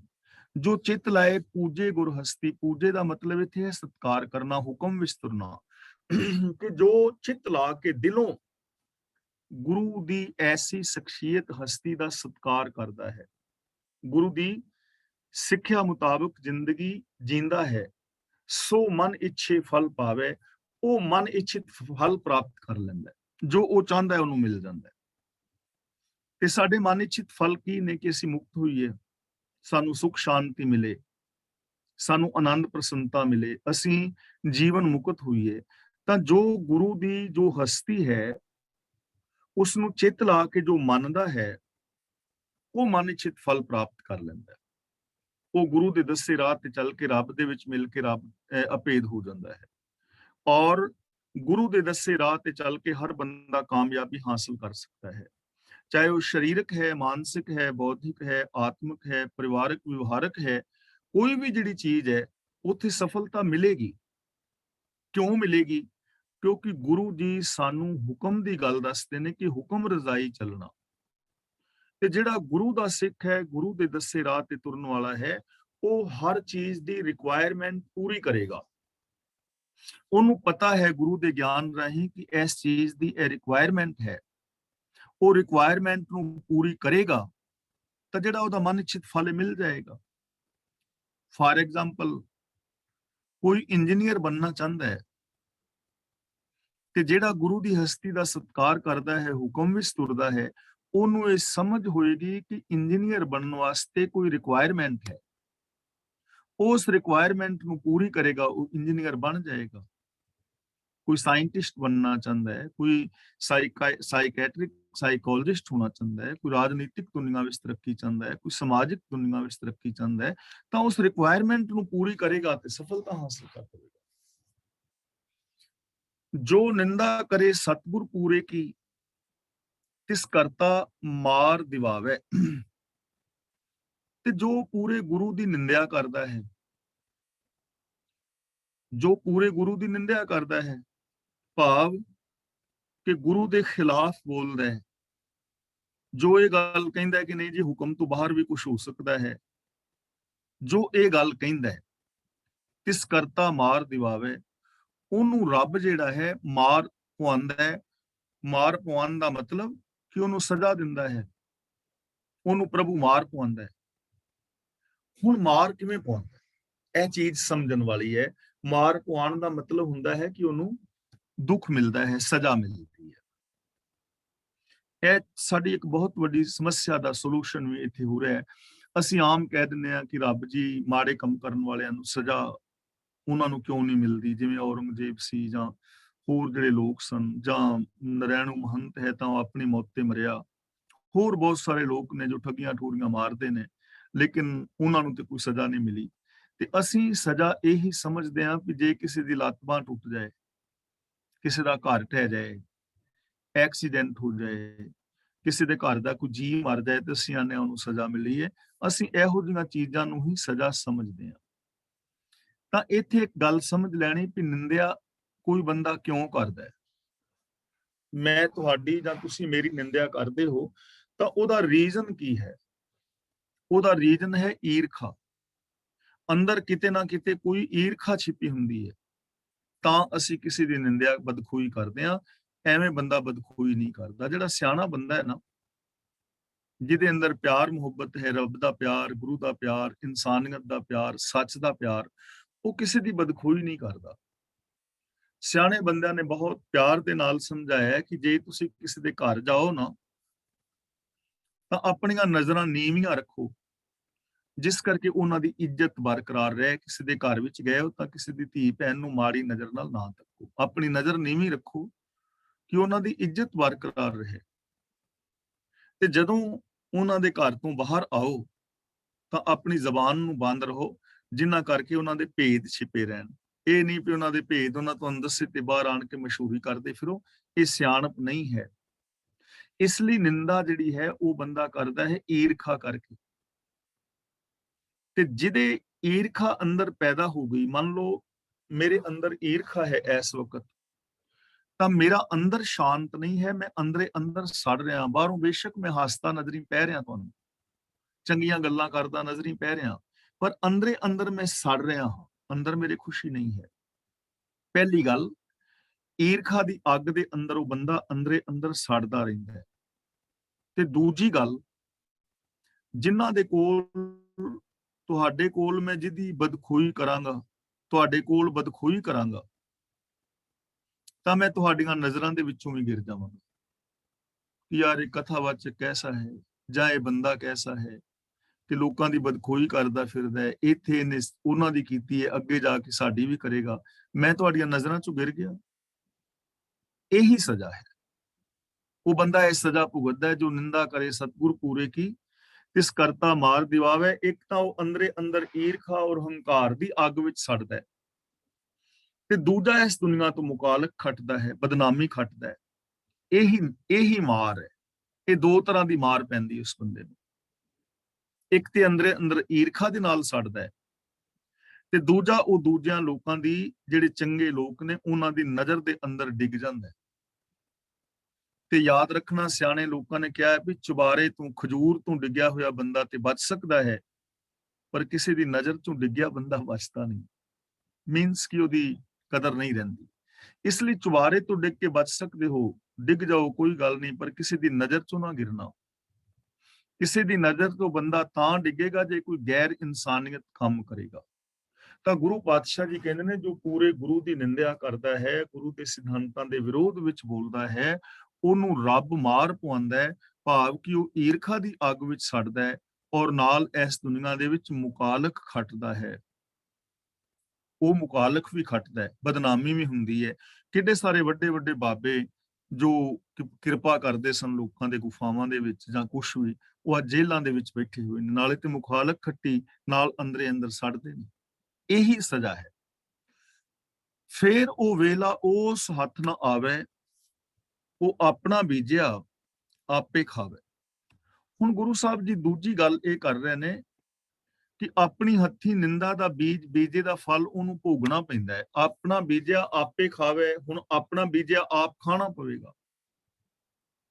ਜੇ ਕਿਸੇ ਦੀ ਨਿੰਦਿਆ ਕੀਤੀ ਹੈ, ਅੰਦਰ ਈਰਖਾ ਮੈਂ ਪੈਦਾ ਕਰ ਲਈ ਹੈ, ਤਾਂ ਹੁਣ ਮੈਨੂੰ ਸੜਨਾ ਹੀ ਪਵੇਗਾ ਨਾ, ਕਿਉਂਕਿ ਈਰਖਾ ਦੀ ਅੱਗ ਮੈਂ ਆਪਣੇ ਅੰਦਰ ਆਪ ਪਾਲੀ ਹੋਈ ਹੈ। ਹੰਕਾਰ ਮੈਂ ਆਪਣੇ ਅੰਦਰ ਆਪ ਪੈਦਾ ਕੀਤਾ ਹੋਇਆ ਹੈ। ਕ੍ਰੋਧ ਮੈਂ ਆਪਣੇ ਅੰਦਰ ਆਪ ਪੈਦਾ ਕੀਤਾ ਹੋਇਆ ਹੈ। ਤਾਂ ਫਿਰ ਮੈਨੂੰ ਸੜਨਾ ਪਏਗਾ ਨਾ ਅੰਦਰੇ ਅੰਦਰ, ਕ੍ਰੋਧ ਦੀ ਅੱਗ ਵਿੱਚ, ਈਰਸ਼ਾ ਦੀ ਅੱਗ ਵਿੱਚ, ਤ੍ਰਿਸ਼ਨਾ ਦੀ ਅੱਗ ਵਿੱਚ। ਤੇ ਦੂਜਾ, ਜਿਨ੍ਹਾਂ ਦੀ ਮੈਂ ਨਿੰਦਿਆ ਕੀਤੀ ਹੈ, ਉਹਨਾਂ ਦਾ ਮੈਨੂੰ ਵਿਰੋਧ ਵੀ ਸਹਿਣਾ ਪਵੇਗਾ। ਔਰ ਜਿਨ੍ਹਾਂ ਦੇ ਕੋਲ ਮੈਂ ਕਿਸੇ ਦੀ ਬਦਖੋਈ ਕੀਤੀ ਹੈ, ਉਹਨਾਂ ਦੀਆਂ ਨਜ਼ਰਾਂ ਦੇ ਵਿੱਚ ਵੀ ਮੈਂ ਗਿਰਾਂਗਾ। ਇਹ ਮੈਨੂੰ ਆਪਣਾ ਬੀਜਿਆ ਆਪ ਹੀ ਖਾਣਾ ਪੈਣਾ ਹੈ, ਮੇਰੀ ਜਗ੍ਹਾ ਤੇ ਕੋਈ ਹੋਰ ਨਹੀਂ ਖਾਏਗਾ। ਪਹਿਲੀ ਗੱਲ। ਤੇ ਦੂਜੀ ਗੱਲ ਇਹ ਹੈ ਕਿ ਫਿਰ ਉਹ ਵੇਲਾ ਉਸ ਹੱਥ ਨਾ ਆਵੇ, ਜਦੋਂ ਹੁਣ ਮੈਂ ਨਿੰਦਿਆ ਕਿਸੇ ਦੀ ਕਰ ਬੈਠਾ, ਤਾਂ ਉਹ ਵੇਲਾ ਹੁਣ ਮੇਰੇ ਹੱਥ ਨਹੀਂ ਆਉਣਾ, ਕਿਉਂਕਿ ਉਹ ਵਿਹਾ ਚੁੱਕਾ ਹੈ। ਉਹ ਵਰਡਿੰਗ ਮੈਂ ਕਿਵੇਂ ਵਾਪਸ ਲਵਾਂ? ਮੈਂ ਇਹਨਾਂ ਤੇ ਕਹਿ ਦਿਆਂਗਾ ਕਿ ਮੈਂ ਆਪਣੇ ਸ਼ਬਦ ਵਾਪਸ ਲੈਣਾ। ਇੰਨੇ ਕਹਿਣ ਨਾਲੋਂ ਸ਼ਬਦ ਵਾਪਸ ਥੋੜੀ ਹੋ ਜਾਣੇ ਨੇ। ਜਿਹੜਾ ਜ਼ਖਮ ਕਿਸੇ ਦੇ ਦਿਲ ਦੇ ਉੱਤੇ ਲੱਗ ਚੁੱਕਾ ਹੈ, ਉਹਦਾ ਜ਼ਖਮ ਮਿਟ ਥੋੜਾ ਜਾਣਾ ਹੈ। ਲੋਕਾਂ ਨੇ ਕਿਹਾ ਨਾ, ਕੁਹਾੜਿਆਂ ਦੇ ਜ਼ਖਮ ਮਿਟ ਜਾਂਦੇ ਨੇ, ਪਰ ਜ਼ਬਾਨ ਦੇ ਜ਼ਖਮ ਮਿਟਦੇ ਨਹੀਂ। ਇਸ ਲਈ ਜ਼ਬਾਨ ਚਲਾਉਣ ਤੋਂ ਪਹਿਲਾਂ ਸੈਂਕੜੇ ਵਾਰ ਸੋਚੋ ਕਿ ਤੁਸੀਂ ਕੀ ਬੋਲਣ ਲੱਗੇ ਹੋ। ਇਸ ਤੁਹਾਡੀ ਜ਼ਬਾਨ ਦਾ ਅਸਰ ਦੂਜੇ ਦੇ ਉੱਤੇ ਕੀ ਕਰੇਗਾ। ਇਸ ਲਈ ਉਹ ਵੇਲਾ ਜਿਹੜਾ ਵਿਹਾ ਜਾਏ, ਉਹ ਫਿਰ ਹੱਥ ਨਹੀਂ ਆਉਂਦਾ। ਤਾਂ ਗੁਰੂ ਜੀ ਸਾਨੂੰ ਇੱਥੇ ਸੁਚੇਤ ਕਰ ਰਹੇ ਨੇ ਕਿ ਕਿਸੇ ਵੀ ਸਮੇਂ ਨੂੰ ਐਵੇਂ ਬਰਬਾਦ ਨਾ ਕਰੋ। ਹਰ ਸਮੇਂ ਦਾ ਮਿਸਯੂਜ਼ ਨਾ ਕਰੋ। ਸਮੇਂ ਦੀ ਸਹੀ ਵਰਤੋਂ ਕਰੋ, ਨਹੀਂ ਤਾਂ ਆਪਣਾ ਬੀਜਿਆ ਹਰ ਇਨਸਾਨ ਨੂੰ ਆਪ ਖਾਣਾ ਪੈਂਦਾ ਹੈ। ਚਾਹੇ ਤੁਸੀਂ ਆਪਣੇ ਅੰਦਰ ਨੈਗੇਟਿਵ ਸੋਚ ਪੈਦਾ ਕਰ ਲਓ ਜਾਂ ਪੋਜ਼ਿਟਿਵ ਸੋਚ ਪੈਦਾ ਕਰ ਲਓ, ਉਹਦਾ ਫਲ ਹਰ ਇਨਸਾਨ ਨੂੰ ਆਪ ਭੁਗਤਣਾ ਪੈਂਦਾ ਹੈ।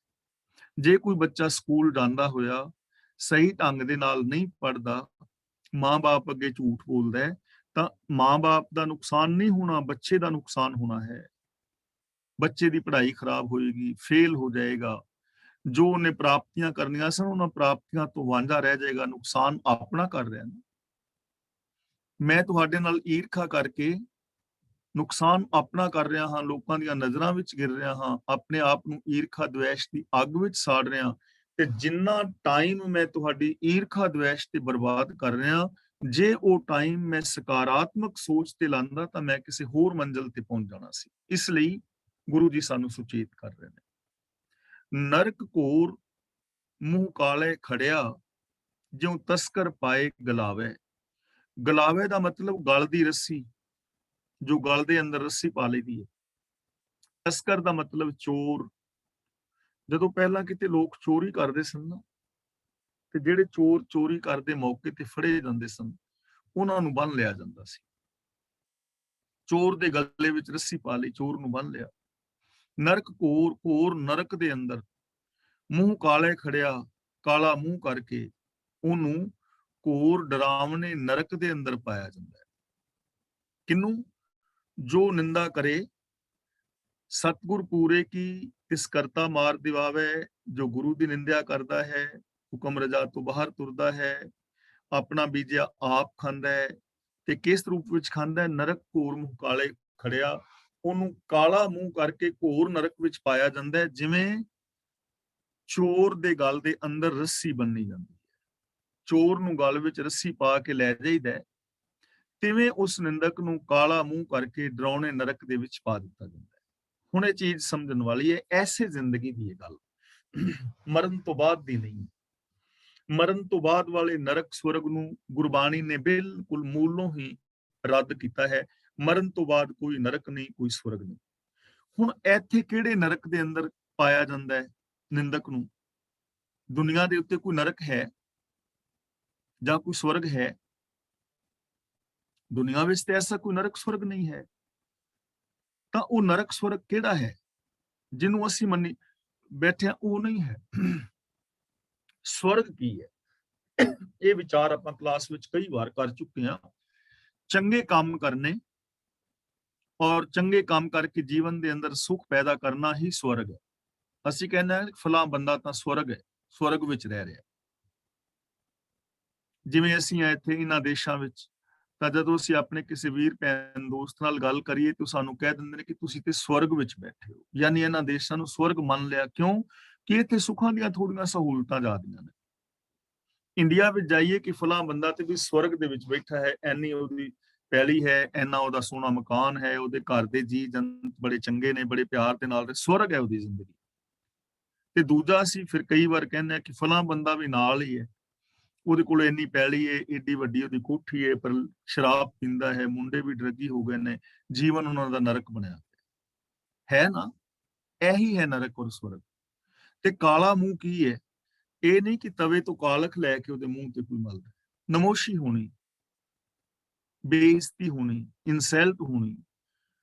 ਤਾਂ ਗੁਰੂ ਪਾਤਸ਼ਾਹ ਜੀ ਕਹਿੰਦੇ ਨੇ ਜੋ ਗੁਰੂ ਦੇ ਨਿੰਦਿਆ ਕਰਦਾ ਹੈ, ਭਾਵ ਗੁਰੂ ਦੇ ਸਿਧਾਂਤਾਂ ਤੋਂ ਉਲਟ ਚੱਲਦਾ ਹੈ, ਉਸ ਬੰਦੇ ਨੂੰ ਇੰਜ ਗਲ ਦੇ ਵਿੱਚ ਜਿਵੇਂ ਰੱਸਾ ਪਾਈਦਾ ਨਾ, ਉਹਦੇ ਗਲ ਦੇ ਵਿੱਚ ਵਿਕਾਰਾਂ ਦਾ ਰੱਸਾ ਪੈ ਜਾਂਦਾ ਹੈ, ਨਿੰਦਿਆ ਦਾ ਰੱਸਾ ਪੈ ਗਿਆ, ਨੈਗੇਟਿਵਿਟੀ ਦਾ ਰੱਸਾ ਪੈ ਗਿਆ, ਤੇ ਉਹਨੂੰ ਘੋਰ ਨਰਕ ਵਿੱਚ ਪਾ ਦਿੱਤਾ ਗਿਆ। ਘੋਰ ਨਰਕ ਕਿਹੜਾ ਹੈ? ਨਿੰਦਿਆ ਕਰਨੀ ਹੀ ਇੱਕ ਘੋਰ ਨਰਕ ਹੈ। ਈਰਖਾ ਦੀ ਅੱਗ ਦੇ ਵਿੱਚ ਸੜਨਾ ਹੀ ਇੱਕ ਨਰਕ ਹੈ, ਔਰ ਲੋਕਾਂ ਦੀ ਬਦਨਾਮੀ ਹੀ ਇੱਕ ਨਰਕ ਹੈ। ਇਸ ਨਰਕ ਦੇ ਅੰਦਰ ਉਹ ਪਿਆ ਰਹਿੰਦਾ ਹੈ। ਈਰਖਾ ਦੀ ਅੱਗ ਵਿੱਚ ਸੜਦਾ ਹੈ, ਲੋਕਾਂ ਤੋਂ ਮੁਖਾਲਕ ਖੱਟਦਾ ਹੈ, ਔਰ ਹਮੇਸ਼ਾ ਨਿੰਦਾ ਈਰਖਾ ਦੀ ਅੱਗ ਦੇ ਵਿੱਚ ਸੜਦਾ ਰਹਿੰਦਾ ਹੈ। ਇਹ ਉਹਦੀ ਜ਼ਿੰਦਗੀ ਬਣ ਜਾਂਦੀ ਹੈ। ਇਹਨੂੰ ਕਹਿੰਦੇ ਨੇ ਨਰਕ। ਕਾਲਾ ਮੂੰਹ ਕਰਾ ਕੇ ਉਹ ਨਿੰਦਿਆ ਦੇ ਨਰਕ ਦੇ ਅੰਦਰ ਪੈ ਜਾਂਦਾ ਹੈ। ਐਸੀ ਜ਼ਿੰਦਗੀ ਉਹਦੀ ਬਣ ਜਾਂਦੀ ਹੈ। ਇਸ ਲਈ ਜ਼ਰੂਰਤ ਹੈ ਅਸੀਂ ਇਹਨਾਂ ਚੀਜ਼ਾਂ ਨੂੰ ਸਮਝ ਕੇ, ਜੇ ਕਿਤੇ ਸਾਡੇ ਜੀਵਨ ਵਿੱਚ ਕਮੀ ਪੇਸ਼ੀ ਹੈ ਤੇ ਅਸੀਂ ਉਹਨੂੰ ਦੂਰ ਕਰਨ ਦਾ ਯਤਨ ਕਰੀਏ ਔਰ ਆਪਣੇ ਜੀਵਨ ਨੂੰ ਸਵਰਗ ਬਣਾਈਏ। ਹੁਣ ਸਵਾਲ ਪੈਦਾ ਹੁੰਦਾ ਹੈ ਕਿ ਕੀ ਜੇ ਕੋਈ ਐਸੀ ਜ਼ਿੰਦਗੀ ਬਣਾ ਬੈਠਾ ਹੈ ਜਾਣ ਬੁੱਝ ਕੇ ਜਾਂ ਅਣਜਾਣਪੁਣੇ ਵਿੱਚ, ਕਈ ਵਾਰ ਤੇ ਹੁੰਦਾ ਹੈ ਕਿ ਬੰਦਾ ਜਾਣ ਬੁੱਝ ਕੇ ਉਹ ਕੰਮ ਕਰਦਾ ਹੈ ਕਿ ਮੈਂ ਤੇ ਕੰਮ ਕਰਨੇ ਹੀ ਕਰਨੇ, ਸਮਝ ਹੈ ਪਰ ਜਾਣ ਬੁੱਝ ਕੇ ਕਰਦਾ। ਕਈ ਵਾਰ ਬੰਦਾ ਹੁੰਦਾ ਹੈ ਕਿ ਅਣਜਾਣਪੁਣੇ ਚ ਕਰੀ ਜਾਂਦਾ, ਉਹਨੂੰ ਪਤਾ ਹੀ ਨਹੀਂ ਹੁੰਦਾ ਕਿ ਸਾਈਕੋਲੋਜੀਕਲ ਇਫੈਕਟ ਕੀ ਨੇ, ਮੇਰੇ ਬੋਲਾਂ ਦਾ ਅਸਰ ਦੂਜੇ ਤੇ ਕੀ ਹੋਏਗਾ, ਮੇਰੇ ਬੋਲਾਂ ਦਾ ਅਸਰ ਮੇਰੀ ਜ਼ਿੰਦਗੀ ਵਿੱਚ ਕੀ ਹੋਏਗਾ। ਕਈ ਵਾਰ ਬੰਦੇ ਨੂੰ ਪਤਾ ਹੀ ਨਹੀਂ ਹੁੰਦਾ ਤੇ ਉਹ ਐਸੇ ਕੰਮ ਜਿਹੜਾ ਹੈ ਉਹ ਕਰੀ ਜਾਂਦਾ ਹੈ। ਲੇਕਿਨ ਜਾਣੇ ਜਾਂ ਅਣਜਾਣੇ ਦੇ ਅੰਦਰ ਕੰਮ ਕਰਦਿਆਂ ਜੇ ਕਿਤੇ ਥੋੜੀ ਬਹੁਤੀ ਸਮਝ ਆ ਜਾਏ ਕਿ ਮੈਂ ਵੀ ਸੁਖੀ ਹੋਵਾਂ, ਕਿ ਮੇਰੀ ਜ਼ਿੰਦਗੀ ਦੁਖੀ ਹੋ ਗਈ ਹੈ ਤੇ ਮੈਂ ਵੀ ਆਪਣੇ ਜੀਵਨ ਨੂੰ ਬਦਲਾਂ, ਮੇਰੀ ਜ਼ਿੰਦਗੀ ਦੇ ਅੰਦਰ ਵੀ ਸੁਖ ਸ਼ਾਂਤੀ ਆਏ, ਤਾਂ ਫਿਰ ਕੀ ਐਸੇ ਮਨੁੱਖ ਵਾਸਤੇ ਕੋਈ ਰਾਸਤਾ ਹੈ ਜਾਂ ਕਿ ਸਾਰੇ ਰਾਹ ਬੰਦ ਨੇ? ਕਿ ਉਹਦੀ ਸਾਰੀ ਜ਼ਿੰਦਗੀ ਹੁਣ ਈਰਖਾ, ਦੁਐਸ਼ ਔਰ ਨਿੰਦਾ ਦੇ ਵਿੱਚ ਕੀ ਬੀਤੇਗੀ? ਜਾਂ ਕਿ ਐਸੀ ਜ਼ਿੰਦਗੀ ਜੋ ਨਰਕ ਘੋਰ ਬਣ ਚੁੱਕੀ ਹੈ, ਮੂੰਹ ਕਾਲਾ ਹੋ ਚੁੱਕਾ ਹੈ, ਕਿ ਉਹਦੇ ਵਾਸਤੇ ਵੀ ਕੋਈ ਰਾਸਤਾ ਹੈ? ਜੇ ਉਹ ਬਚਣਾ ਚਾਹੇ। ਗੁਰੂ ਜੀ ਕਹਿੰਦੇ ਨੇ ਹਾਂ, ਨਿਰਾਸ਼ ਹੋਣ ਦੀ ਲੋੜ ਨਹੀਂ, ਆਸਾ ਦੀ ਕਿਰਨ ਹੈ। ਕਿਸੇ ਵੀ ਟਾਈਮ ਕੋਈ ਵੀ ਬੰਦਾ ਆਪਣੀ ਜ਼ਿੰਦਗੀ ਨੂੰ ਬਦਲ ਸਕਦਾ ਹੈ। ਜੇ ਤੁਸੀਂ ਗਲਤ ਡਾਇਰੈਕਸ਼ਨ ਤੇ ਜਾ ਰਹੇ ਹੋ, ਮੰਨ ਲਓ ਤੁਸੀਂ 100-200 ਕਿਲੋਮੀਟਰ ਗਲਤ ਚਲੇ ਗਏ, ਤੇ ਇਹਦਾ ਮਤਲਬ ਇਹ ਨਹੀਂ ਕਿ ਹੁਣ ਗਲਤ ਹੀ ਜਾਂਦੇ ਜਾਓ।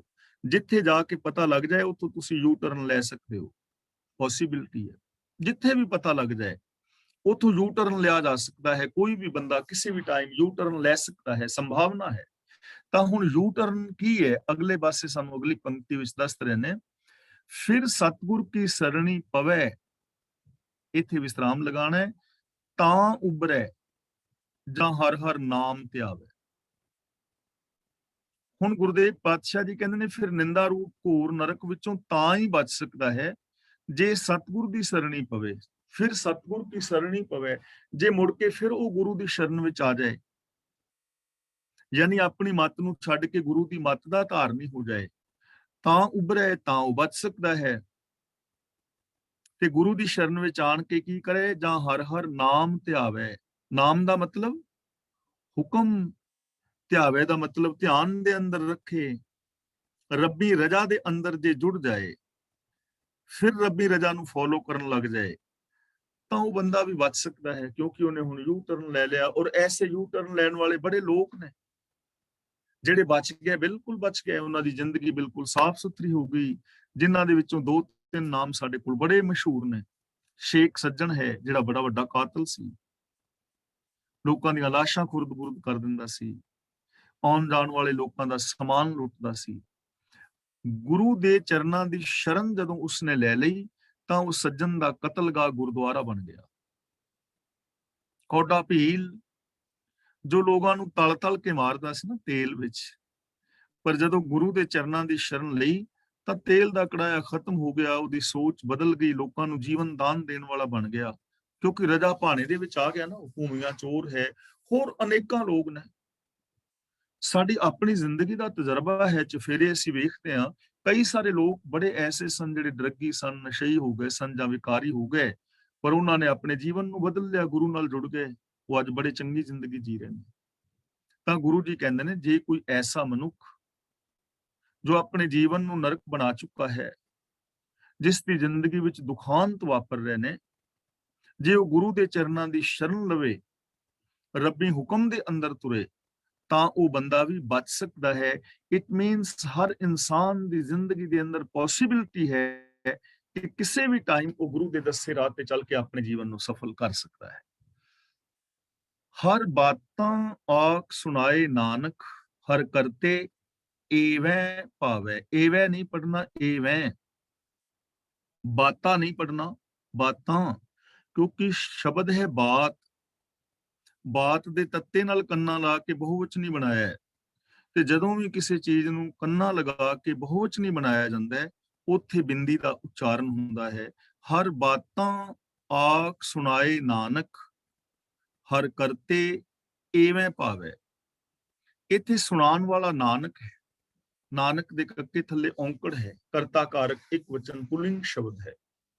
ਜੇ ਨਾਨਕ ਦੇ ਕੱਕੇ ਥੱਲੇ ਔਂਕੜ ਨਾ ਹੁੰਦਾ ਤਾਂ ਫਿਰ ਇਹਦਾ ਮੀਨਿੰਗ ਹੋਣਾ ਸੀ ਹੇ ਨਾਨਕ, ਪਰ ਇੱਥੇ ਗੁਰੂ ਜੀ ਆਪਣੀ ਗੱਲ ਕਰ ਰਹੇ ਨੇ ਆਪਣੇ ਰਾਹੀਂ। ਨਾਨਕ ਪਰਮਾਤਮਾ ਦੇ ਦਰ ਦੀਆਂ ਗੱਲਾਂ ਆਖ ਕੇ ਸੁਣਾ ਰਿਹਾ ਹੈ। ਗੁਰੂ ਜੀ ਆਪਣੀ ਗੱਲ ਕਰ ਰਹੇ ਨੇ ਕਿ ਨਾਨਕ ਪਰਮਾਤਮਾ ਦੇ ਦਰ ਦੀਆਂ ਗੱਲਾਂ ਆਖ ਕੇ ਸੁਣਾ ਰਿਹਾ ਹੈ। ਕੀ ਸੁਣਾ ਰਿਹਾ ਹੈ? ਹਰ ਕਰਤੇ ਐਵੇਂ ਭਾਵੈ। ਕਰਤੇ ਰੱਬ ਨੂੰ ਐਵੇਂ ਹੀ ਪਾਉਂਦਾ ਹੈ, ਭਾਵ ਕਿ ਹੁਕਮ ਦੇ ਅੰਦਰ ਹੀ ਜੋ ਨਿੰਦਾ ਆਦਿਕ ਕਰੇਗਾ ਉਹ ਦੁਖੀ ਹੋਵੇਗਾ, ਔਰ ਜੋ ਗੁਰੂ ਦੇ ਦੱਸੇ ਰਾਹਾਂ ਤੇ ਚੱਲੇਗਾ ਉਹ ਸੁਖੀ ਹੋਵੇਗਾ। ਕਰਤੇ ਦਾ ਭਾਣਾ ਹੀ ਇਹ ਹੈ। ਭਾਵੇ ਦਾ ਮਤਲਬ ਪਾਉਂਦਾ ਹੈ, ਕਰਤੇ ਦਾ ਸਿਸਟਮ ਹੀ ਇਹ ਹੈ। ਇਹ ਸਿਸਟਮ ਹੈ ਕਿ ਜੇ ਤੁਸੀਂ ਆਪਣੇ ਅੰਦਰ ਨੈਗੇਟਿਵ ਬੀਜ ਬੀਜੋਗੇ ਤੇ ਨੈਗੇਟਿਵ ਫਲ ਪੈਦਾ ਹੋਏਗਾ, ਪੋਜ਼ਿਟਿਵ ਬੀਜੋਗੇ ਪੋਜ਼ਿਟਿਵ ਹੋਏਗਾ। ਜੇ ਆਪਣੀ ਸੋਚ ਨੂੰ ਮਾੜੀ ਬਣਾ ਲੋਗੇ ਜੀਵਨ ਦੁਖੀ ਹੋ ਜਾਏਗਾ, ਜੇ ਸੋਚ ਨੂੰ ਚੰਗੀ ਬਣਾ ਲੋਗੇ ਚੰਗੀ ਬਣ ਜਾਏਗੀ। ਸਿਸਟਮ ਹੈ ਨਾ, ਇਸੇ ਨੂੰ ਭਾਣਾ ਕਹਿੰਦੇ ਨੇ ਕਿ ਪ੍ਰਭੂ ਨੂੰ ਇਹੀ ਪਾਉਂਦਾ ਹੈ, ਪ੍ਰਭੂ ਦਾ ਇਹੀ ਪਾਣਾ ਹੈ, ਕੁਦਰਤ ਦਾ ਇਹੀ ਨੇਮ ਹੈ। ਜੈਸਾ ਬੀਜੋਗੇ ਵੈਸਾ ਹੀ ਵੱਢੋਗੇ। ਮਹਿਲਾ ਚੌਥਾ। पूरे गुर का हुक्म ना मन्नै, मन्ने नहीं पढ़ना मन्नै, ओह मनमुख अज्ञान मुठा बिख माया। बिख ਦਾ ਮਤਲਬ ਜ਼ਹਿਰ, ਮਨਮੁਖ ਦਾ ਮਤਲਬ ਆਪ ਹੁਦਰਾ, ਤੇ ਮੁੱਠਾ ਦਾ ਮਤਲਬ ਹੁੰਦਾ ਹੈ ਠੱਗਿਆ ਹੋਇਆ। ਜਿਸ ਨੂੰ ਕਿਸੇ ਨੇ ਠੱਗ ਲਿਆ ਗਿਆ ਹੋਵੇ, ਅਸੀਂ ਕਹਿੰਦੇ ਫਲਾਂ ਬੰਦਾ ਤਾਂ ਠੱਗਿਆ ਗਿਆ ਵਿਚਾਰਾ, ਠੱਗੇ ਗਏ ਨੂੰ ਕਹਿੰਦੇ ਨੇ ਮੁੱਠਾ, ਠੱਗਿਆ ਗਿਆ। ਹੁਣ ਇਸ ਦੁਨੀਆ ਦੇ ਵਿੱਚ ਠੱਗਿਆ ਹੋਇਆ ਬੰਦਾ ਕੌਣ? ਜਿਹਦਾ ਸਾਰਾ ਕੁਝ ਹੀ ਠੱਗਿਆ ਗਿਆ ਹੈ, ਜਿਹੜਾ ਸਾਰਾ ਕੁਝ ਠਗਾ ਬੈਠਾ ਹੈ, ਲੁਟਾ ਬੈਠਾ ਹੈ। ਗੁਰੂ ਜੀ ਕਹਿੰਦੇ ਨੇ ਜੋ ਮਨੁੱਖ ਪੂਰੇ ਗੁਰੂ ਦਾ ਹੁਕਮ ਨਹੀਂ ਮੰਨਦਾ, ਜੋ ਰਜਾ ਭਾਣੇ ਵਿੱਚ ਨਹੀਂ ਤੁਰਦਾ, ਜੋ ਗੁਰੂ ਦੇ ਦਿੱਤੇ ਵੇ ਆਫ ਲਾਈਫ ਨੂੰ ਨਹੀਂ ਅਪਣਾਉਂਦਾ, ਉਹ ਮਨਮੁਖ, ਉਹ ਆਪਣੇ ਮਨ ਦੇ ਪਿੱਛੇ ਤੁਰਨ ਵਾਲਾ, ਅਗਿਆਨ ਦਾ ਮਤਲਬ ਬੇਸਮਝ ਬੰਦਾ, ਮੁੱਠਾ ਦਾ ਮਤਲਬ ਠੱਗਿਆ ਗਿਆ, ਬਿਖ ਮਾਇਆ ਦਾ ਮਤਲਬ ਮਾਇਆ ਰੂਪ ਜ਼ਹਿਰ ਦਾ ਠੱਗਿਆ ਹੋਇਆ ਹੈ। ਜੋ ਗੁਰੂ ਦੇ ਦੱਸੇ ਰਾਹ ਤੇ ਨਹੀਂ ਤੁਰਦਾ, ਉਹ ਬੇਸਮਝ ਅਗਿਆਨੀ ਬੰਦਾ ਮਾਇਆ ਦੇ ਜ਼ਹਿਰ ਦਾ ਠੱਗਿਆ ਹੋਇਆ ਹੈ। ਮਾਇਆ ਦੇ ਜ਼ਹਿਰ ਨੇ ਉਹਨੂੰ ਠੱਗ ਲਿਆ। ਹੁਣ ਮਾਇਆ ਕੀ ਹੈ, ਇਸ ਬਾਰੇ ਤਾਂ ਕਰੀਬ ਕਲਾਸ ਤੇ ਸਾਰੇ ਵੀਰ ਭੈਣਾਂ ਤੁਸੀਂ ਸਪਸ਼ਟ ਹੋ। ਮਾਇਆ ਪੈਸੇ ਨੂੰ ਨਹੀਂ ਕਹਿੰਦੇ, ਮਾਇਆ ਔਰਤ ਜਾਂ ਪ੍ਰੋਪਰਟੀ ਨੂੰ ਨਹੀਂ ਕਹਿੰਦੇ। ਮਾਇਆ ਇੱਕ ਸੋਚ ਹੈ, ਸਾਡੀ ਉਹ ਸੋਚ ਜੋ ਸਾਨੂੰ ਸਾਰਿਆਂ ਦੇ ਨਾਲ ਰੱਬ ਵਰਗਾ ਪਿਆਰ ਵਿਹਾਰ ਨਹੀਂ ਕਰਨ ਦਿੰਦੀ। ਸਾਡੀ ਉਹ ਸੋਚ ਜੋ ਸਾਡੇ ਅੰਦਰ ਸੈਲਫਿਸ਼ਨੈਸ ਪੈਦਾ ਕਰਦੀ ਹੈ। ਸਾਡੀ ਉਹ ਸੋਚ ਜੋ ਸਾਡੇ ਅੰਦਰ ਮੇਰ ਤੇਰ ਦੇ ਵਿਤਕਰੇ ਪੈਦਾ ਕਰਦੀ ਹੈ, ਉਹ ਸੋਚ ਮਾਇਆ ਹੈ। ਤੇ ਬੰਦਾ ਇਸ ਸੋਚ ਦਾ ਠੱਗਿਆ ਹੋਇਆ ਹੈ। ਉਹ ਜਿਹੜਾ ਬੰਦਾ ਗੁਰੂ ਦੇ ਦੱਸੇ ਰਾਹ ਤੇ ਨਹੀਂ ਤੁਰਦਾ, ਉਹਨੂੰ ਇਸ ਸੋਚ ਨੇ ਠੱਗਿਆ ਹੋਇਆ ਹੈ। ਤੇ ਠੱਗਿਆ ਉਹਦਾ ਕੀ ਗਿਆ ਹੈ?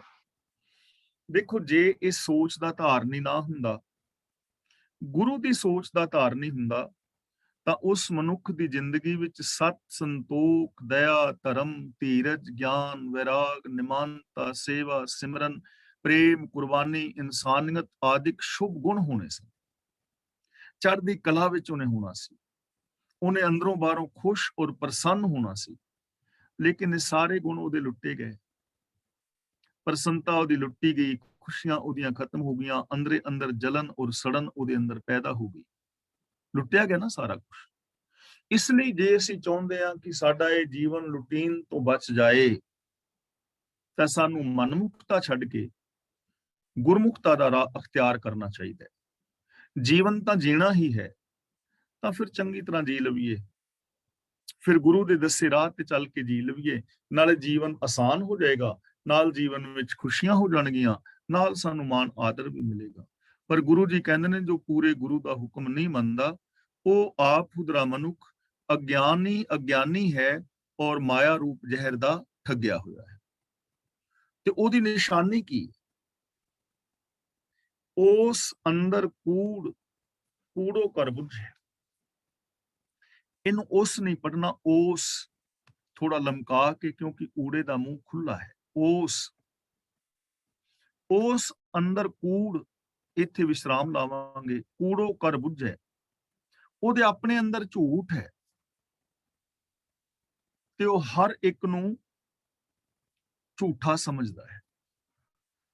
ਉਸ ਅੰਦਰ ਕੂੜੋ ਕਰ ਬੁੱਝੇ, ਉਹਦੇ ਆਪਣੇ ਅੰਦਰ ਝੂਠ ਹੈ ਤੇ ਉਹਦੇ ਜੀਵਨ ਦਾ ਵਰਤਾਰਾ ਦੋ ਤਰ੍ਹਾਂ ਦਾ ਹੈ। ਕੂੜੋ ਕਰ ਬੁੱਝੇ, ਉਸ ਆਪਣੇ ਝੂਠ ਨੂੰ ਹੀ ਉਹ ਸੱਚ ਸਮਝਦਾ ਹੈ, ਉਸ ਝੂਠ ਨੂੰ ਹੀ ਜ਼ਿੰਦਗੀ ਸਮਝਦਾ ਹੈ ਕਿ ਇਹ ਹੀ ਜ਼ਿੰਦਗੀ ਹੈ। ਉਹ ਆਪਣੀ ਝੂਠੀ ਜ਼ਿੰਦਗੀ ਨੂੰ ਹੀ ਸੱਚ ਸਮਝ ਰਿਹਾ ਹੈ, ਉਹਨੂੰ ਹੀ ਜਾਣ ਰਿਹਾ ਹੈ। ਦੂਜਾ ਵਰਤਾਰਾ ਉਹਦਾ ਇਹ ਹੈ ਕਿ ਉਹ ਦੂਜਿਆਂ ਨੂੰ ਵੀ ਝੂਠਾ ਸਮਝ ਲੈਂਦਾ ਹੈ, ਕਿਉਂਕਿ ਜਿਹੋ ਜਿਹੀ ਬਿਰਤੀ ਆਪਣੇ ਅੰਦਰ ਹੋਏਗੀ, ਦੂਜਿਆਂ ਨੂੰ ਵੀ ਬੰਦਾ ਉਸ ਟਾਈਪ ਦਾ ਸਮਝਣ ਲੱਗ ਜਾਂਦਾ ਹੈ। ਹੁਣ ਉਹਦੇ ਅੰਦਰ ਕੂੜ ਹੈ ਤੇ ਉਹ ਕੂੜ ਨੂੰ, ਝੂਠ ਨੂੰ ਹੀ ਚੰਗਾ ਸਮਝੀ ਬੈਠਾ ਹੈ, ਝੂਠ ਨੂੰ ਹੀ ਉਹ ਜੀਵਨ ਸਮਝ ਬੈਠਾ ਹੈ। ਤੇ ਉਹਦਾ ਰਿਜ਼ਲਟ ਕੀ ਨਿਕਲ ਰਿਹਾ ਹੈ? ਅਣਹੋਂਦੇ ਝਗੜੇ, ਦਈ ਉਸ ਦੇ ਗੱਲ ਪਾਇਆ। ਇਹਨੂੰ ਦਈ ਪੜਨਾ ਹੈ, ਦਈਏ ਨਹੀਂ, ਦਈ ਸ਼ਬਦ ਅਸਲੀ ਸ਼ੁੱਧ ਸ਼ਬਦ ਹੈ ਦਈ। ਜਦੋਂ ਦਈਏ ਦੇ ਨਾਲ ਸਿਹਾਰੀ ਹੋਵੇ ਤਾਂ ਇਹਦਾ ਮੀਨਿੰਗ ਬਦਲਦਾ ਹੈ। ਦਇਆ ਦਾ ਮਤਲਬ ਇੱਥੇ ਹੈ ਰੱਬ ਨੇ, ਦਿਆਲੂ ਨੇ। ਜਿੱਥੇ ਇਹ ਥੱਲੇ ਔਂਕੜ ਹੋਏਗਾ, ਉੱਥੇ ਇਹ ਸ਼ਬਦ ਕਰਤਾ ਕਾਰਕ ਇੱਕ ਵਚਨ ਹੋਏਗਾ। ਤਾਂ ਅਣਹੋਂਦੇ ਝਗੜੇ ਦਈ ਉਸ ਤੇ ਗੱਲ ਪਾਇਆ। ਇਸ ਵਾਸਤੇ ਖਸਮ ਨੇ ਝੂਠ ਤੋਂ ਬੋਲਣ ਵਾਲੇ ਪੈਦਾ ਹੋਏ ਝਗੜੇ, ਵਿਅਰਥ ਝਗੜੇ ਉਹਦੇ ਗੱਲ ਪਾ ਦਿੱਤੇ ਨੇ। ਅਣਹੋਂਦੇ ਝਗੜੇ ਦਾ ਮਤਲਬ ਜਿਨ੍ਹਾਂ ਝਗੜਿਆਂ ਦੀ ਕੋਈ ਹੋਂਦ ਹੀ ਨਹੀਂ ਹੈ, ਜਿਨ੍ਹਾਂ ਝਗੜਿਆਂ ਦੀ ਕੋਈ ਹੋਂਦ ਹੀ ਨਹੀਂ ਹੈ, ਉਹ ਝਗੜੇ ਉਹਦੇ ਗੱਲ ਦੇ ਅੰਦਰ ਪੈ ਜਾਂਦੇ ਨੇ। ਕਿਸੇ ਸਿਆਣੇ ਨੇ ਬਹੁਤ ਵਧੀਆ ਇੱਕ ਗੱਲ ਕਹੀ ਹੈ, ਆਮ ਜੋ ਵਰਤਾਰਾ ਵਰਤਦਾ ਹੈ ਕਿ ਪਤੀ ਔਰ ਪਤਨੀ ਦੋਵੇਂ ਮਿਲ ਕੇ ਸਾਰੀ ਜ਼ਿੰਦਗੀ ਉਹਨਾਂ ਝਗੜਿਆਂ ਦਾ ਹੱਲ ਲੱਭਦੇ ਨੇ ਜਿਹੜੇ ਝਗੜੇ ਹੁੰਦੇ ਹੀ ਨਹੀਂ। ਪਤੀ ਪਤਨੀ ਸਾਰੀ ਜ਼ਿੰਦਗੀ ਉਹਨਾਂ ਝਗੜਿਆਂ ਦਾ ਹੱਲ ਲੱਭਦੇ ਨੇ ਜਿਹੜੇ ਝਗੜੇ ਹੁੰਦੇ ਹੀ ਨਹੀਂ, ਜਾਂ ਉਹਨਾਂ ਝਗੜਿਆਂ ਵਾਸਤੇ ਲੜ ਰਹੇ ਨੇ ਜਿਹੜੇ ਝਗੜੇ ਹੈ ਹੀ ਨਹੀਂ। ਅਣਹੋਂਦੇ ਵਿਅਰਥ ਝਗੜੇ, ਬੇਕਾਰ ਦੇ ਝਗੜੇ ਜਿਹੜੇ ਹੈ ਹੀ ਨਹੀਂ, ਉਹ ਝਗੜੇ ਗੱਲ ਵਿੱਚ ਪਾਈ ਫਿਰਦੇ ਨੇ।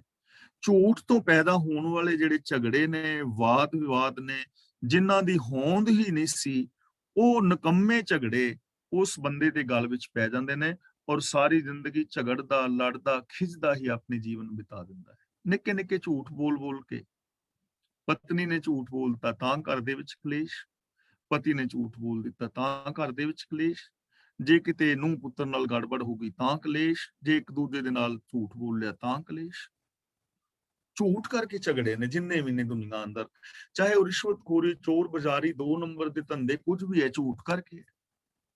ਇਹੋ ਜਿਹੇ ਝਗੜੇ ਸਾਡੇ ਗਲਾਂ ਦੇ ਵਿੱਚ ਪਏ ਹੋਏ ਨੇ। ਆਮ ਬੰਦਾ ਆਪਣੇ ਗਲਾਂ ਦੇ ਸ਼ਿੰਗਾਰ ਬਣਾਈ ਫਿਰਦਾ ਹੈ ਝਗੜੇ। ਨਨਾਣ ਭਰਜਾਈ ਲੜ ਰਹੀਆਂ ਨੇ, ਨੂੰਹ ਸੱਸ ਲੜ ਰਹੀਆਂ ਨੇ, ਪਤੀ ਪਤਨੀ ਲੜ ਰਹੇ ਨੇ, ਭਰਾ ਭਰਾ ਲੜ ਰਹੇ ਨੇ, ਤੇ ਜਦੋਂ ਗੱਲ ਪੁੱਛੀ ਤੇ ਗੱਲ ਕੁਛ ਵੀ ਨਹੀਂ। ਉਹਨੂੰ ਆਮ ਕਹਾਵਤ ਨਾ, ਖੋਦਿਆ ਪਹਾੜ ਤੇ ਨਿਕਲੀ ਚੂਹੀ, ਤੇ ਉਹ ਵੀ ਮਰੀ ਹੋਈ। ਜੇ ਆਉਂਦੀ ਹੁੰਦੀ ਚਲੋ ਭੱਜ ਹੀ ਜਾਂਦੀ, ਉਹ ਵੀ ਮਰੀ।